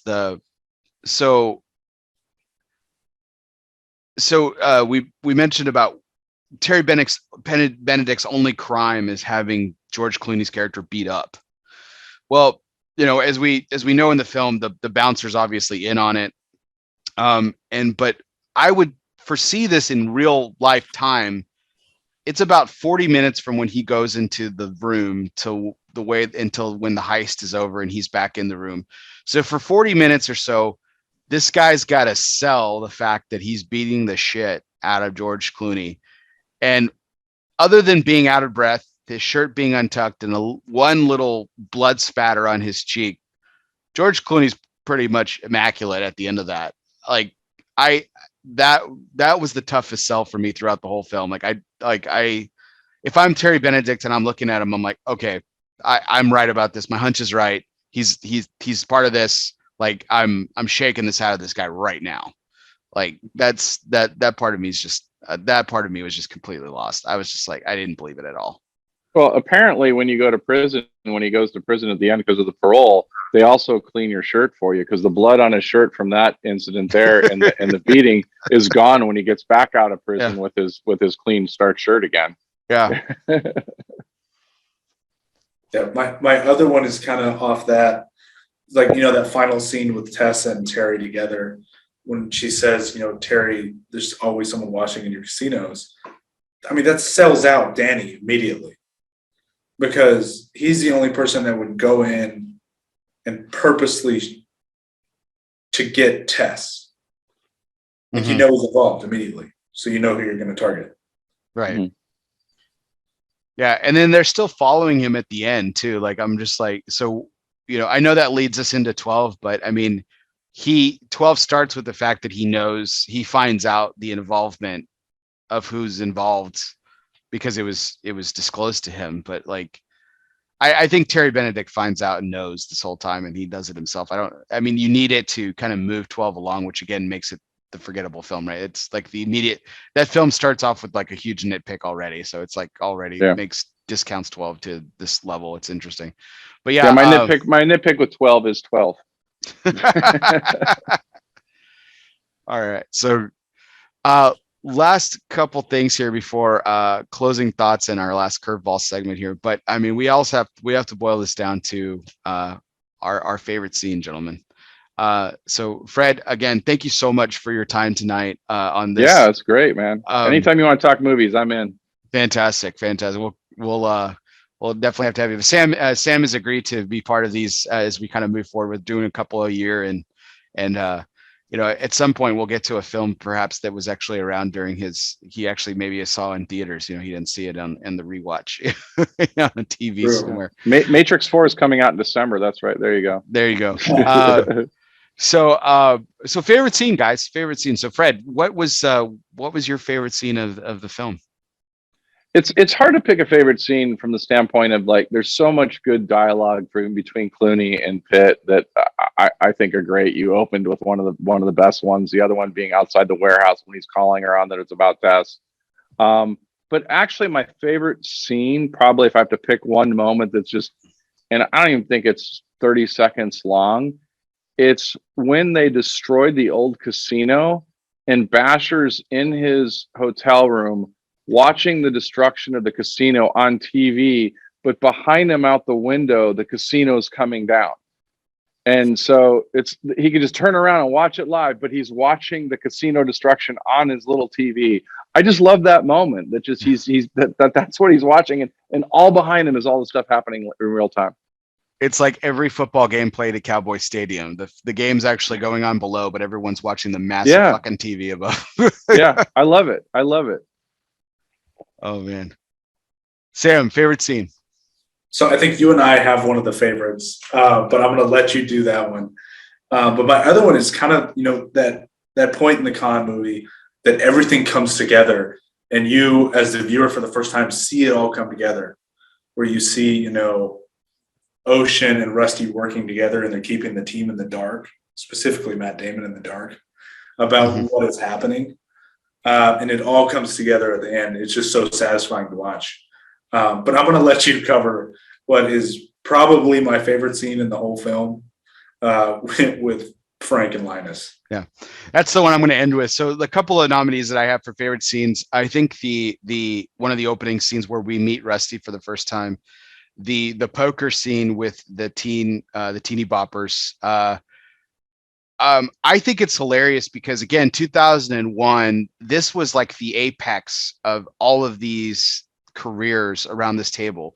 You know, Topher Grace is still relevant today, but he was never bigger than that 70s show. Joshua Jackson's Dawson's Creek, Barry Watson's Seventh Heaven, Holly Maureen Combs in Charmed, and Shane West, who was in ER, but he was in a couple of teen flicks and stuff like that. And it's hilarious because they're all making fun of themselves, right? And it's the whole dialogue is hilarious. Like Brad Pitt teaching these people how to play cards, and telling Joshua Jackson to always deal to your left, and everything. Yeah. It's so ridiculous, but at the same time, it's oddly believable. Topher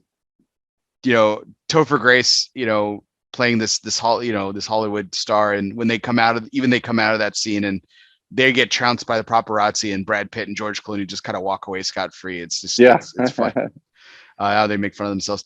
This has been stolen so many times over the years, and I think I mentioned the film early on, but the gang roundup, which kind of was made famous in the original Magnificent Seven, of going around and recruiting all these people, right, to take part in this greater project or whatever. It's one of my favorite scenes in this film, just because you learn we talked a lot about backstories throughout this discussion, and we learn a little bit about these people every time they get picked and why they're picked and who they are and their character behind them and stuff like that. And I mean, it's just, it's one of the great Hollywood tropes that kind of just has been stolen more and more through the last 20 years. In every heist film, every con film, every ensemble film, you get this gathering in every single film. It's great. It's like one of the best parts of each film that does this. I think it's really great. But yeah, Sam, you took it. I think we've kind of left behind, and even though I don't really like Matt Damon's character or Matt Damon's performance, it's really Bernie Mac who steals the show in his final scene in the film, which is where he gets caught by the Nevada Gaming Commission character played by Matt Damon, and the faux racist bit, which probably doesn't age well for 2021, but it is just so funny, and how Bernie Mac just plays it like so well, and just the way he's chewing on his finger and just like his internal anger, and then how he goes after the guy for, I mean, they could have easily dropped a worse racial slur in this film, but that's the whole thing, is this film is relatively clean, right? There's not really too many profanities thrown out. I mean, the F-bomb is dropped, the permitted PG-13 twice rule, Yen says it in the vault, Ruben says it at the lunch table, and that's it. And it's, there really isn't much profanity laced throughout it. And the fact that he says colored and cracker that gets thrown out, and they still have it. I absolutely love that back and forth, the three of them, and how Linus ultimately gets the codes, which gets him. That's how the thing. Any thoughts on any of those scenes, Fred? No, they're all good. I mean, they're all the opening poker scene. I think a lot of people miss or wouldn't know that those were the people that were there. That was also a time when there was legitimately actors trying to do the poker stuff. Molly's Game is based on a lot of that. You have Rounders and some other stuff that touch on that slightly. So yeah, I thought that was a fun thing, and it was a fun thing to establish Brad Pitt's character, that that's what he was doing. He was just like teaching these kids, and he never really understood his hustle other than they were paying him. But it was great when Topher Grace is talking about, I think I can get this as a tax deduction. You know, my accountant says if I write this off as a check, or you know, and Brad Pitt saying that, or cash, we could just continue with the cash thing. You know, I mean, yeah, I mean, so those are all really great moments, and the Bernie Mac thing, just as settled as he is in the chair, and he's just like cracker, you know, and just, I mean, just it's played very well. You heard what I said. Yeah, a black man can't earn a decent wage in this state. Yeah, that like right after the poker scene, where the guy's like, "Oh, how's it going?" He's like, "Longest hour of my life." Like, what? I'm running away with your wife. I could easily regurgitate this film line for line from the very beginning. I think that it's just delivered so well. The parts are played so wonderfully. The whole thing is a rewatch scene for me. I absolutely love it. My wife has been asking me like the last couple of weeks. She's like, "Why are you watching this so much?" I'm like, "Oh, I'm doing a show on it." She's like, "Oh, that explains it." She's like, "Well, you watched it a lot before." She's like, I mean, she's easily seen it as many times, not as many times as I have, but quite a few, because I've watched it so many times over our marriage, and she knows how much I love it and everything. So speaking of love it, so I as I've commonly recruited to people to do this bit with me, I will post something on social media and engage interaction, and the whole point is to get cigar industry folk involved with this. And that's Sam. That's how you and I came to be part of this, and you joined me on the Gladiator one last year, and then have since agreed to be a part of this kind of going forward a couple times a year. So it's always really great to have someone join us. We had Justin Andrews join us before, and Trip Waldrop joined us for the Lord of the Rings, and so Fred joining us now for Ocean's 11. So the question remains of the day, gentlemen. Where does Ocean's 11, the 2021 not 2001 release, where does it fall on your all-time list? And you don't have to give me a precise number, but is it a top 5, top 10, top 25, top 50, top 100? Fred, where does Ocean's 11 fall on your all-time list? You're the probably arguably the biggest film guru of the trio here today. What do you think? 47. Oh, you have a precise number. Yeah, I have a list. 47. Awesome. What makes it a top 50 film for you? You know, look, again, any con movie has a chance, and just solid, memorable characters, memorable lines. And it's also one of those films that slips in under the, and Sam actually alluded to it earlier. You know, it's like, what film is you're, scrolling through TV and you're, it's late and you're like, yeah, I'm not invested to start up a whole new movie. You know, what's going on? Oh, it's already in progress. Oh, okay. I'm just gonna stop here and finish my pizza rolls and watch the rest of this movie. It's absolutely one of those films that's been on TNT, Bravo, like everything, like over the last 20 years. And like, no matter where it is in the film, I will watch it. It's like this in Con Air. Like, I'm dropping everything and I'm just fucking committing myself to watch. I'm watching the rest of the film. I'm just doing it. I'm doing it. No, hands down. So, Sam, where it is? Top 5, top 10, top 25, top 100. Where is it? I don't have a number like Fred. No, it's probably top 25, just sheer rewatchability.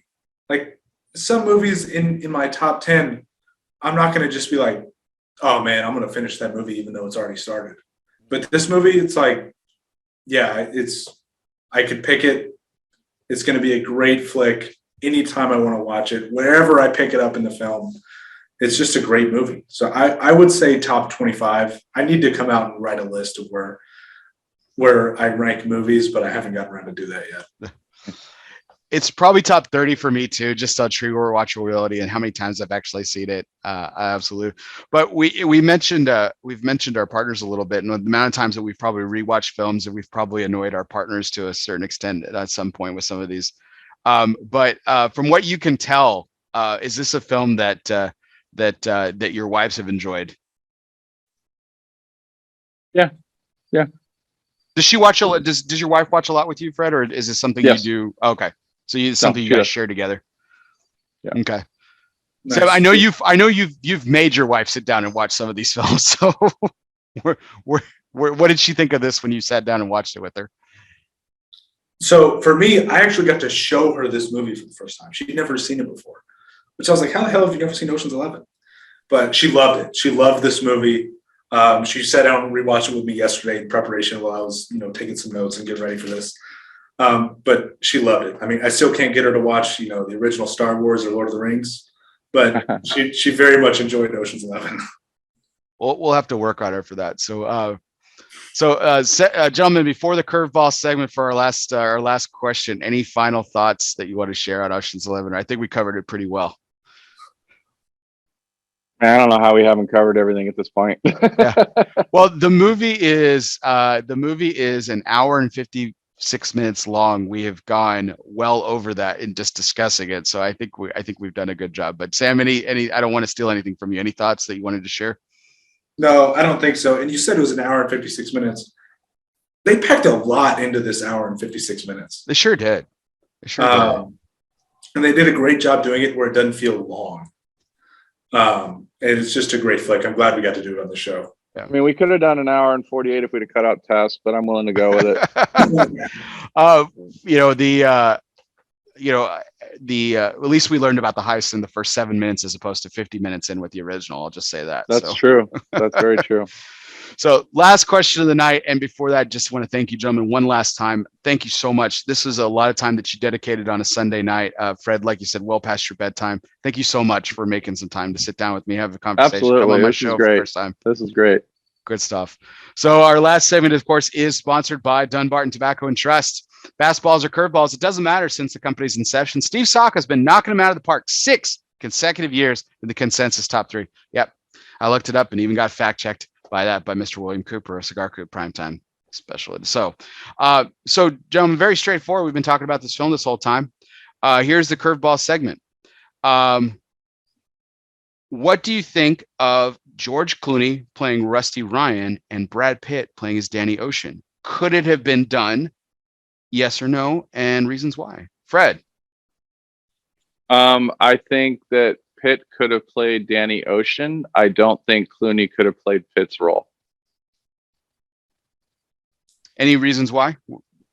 I just think that I think it would have been easier for Pitt to go up to the guy in charge, and he kind of commands that air anyway as a person and as a screen icon. And obviously we didn't know that then, but looking at what his capabilities were obviously going forward, I think it would have been more difficult for Clooney to dumb down that level of sophistication that Brad Pitt did so well. I mean, if you try to picture Clooney, eating and doing some of those things and calling somebody else, I just don't think I don't think the role holds up as well.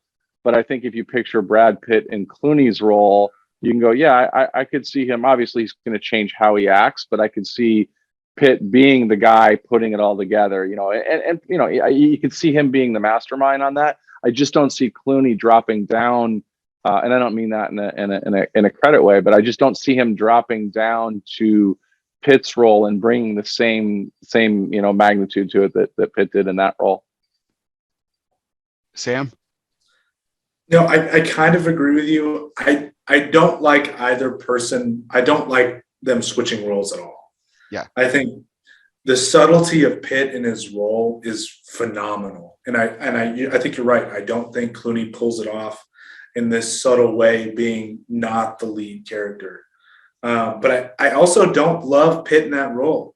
I mean, at this time in Brad Pitt's career, he's used to being the star of the movie, but I don't think he's the right fit for Danny Ocean. Yeah. So I don't like them switching roles. Could they have done it and it been an enjoyable film? Sure. But I think this way it was perfect. I was firmly against it. I think Fred kind of convinced me a little bit that Pitt could play it up, but I'm with you, Sam. I think it's perfect the way it is. And, but not that you were saying anything to the contrary of that, Fred, but yeah, I think you almost kind of convinced me there on that last one. Well, and part of it is I think Pitt's roles opposite Tess might have come off better than Clooney's roles opposite Tess, but that's fair. I don't know. That's fair. Well, good take there.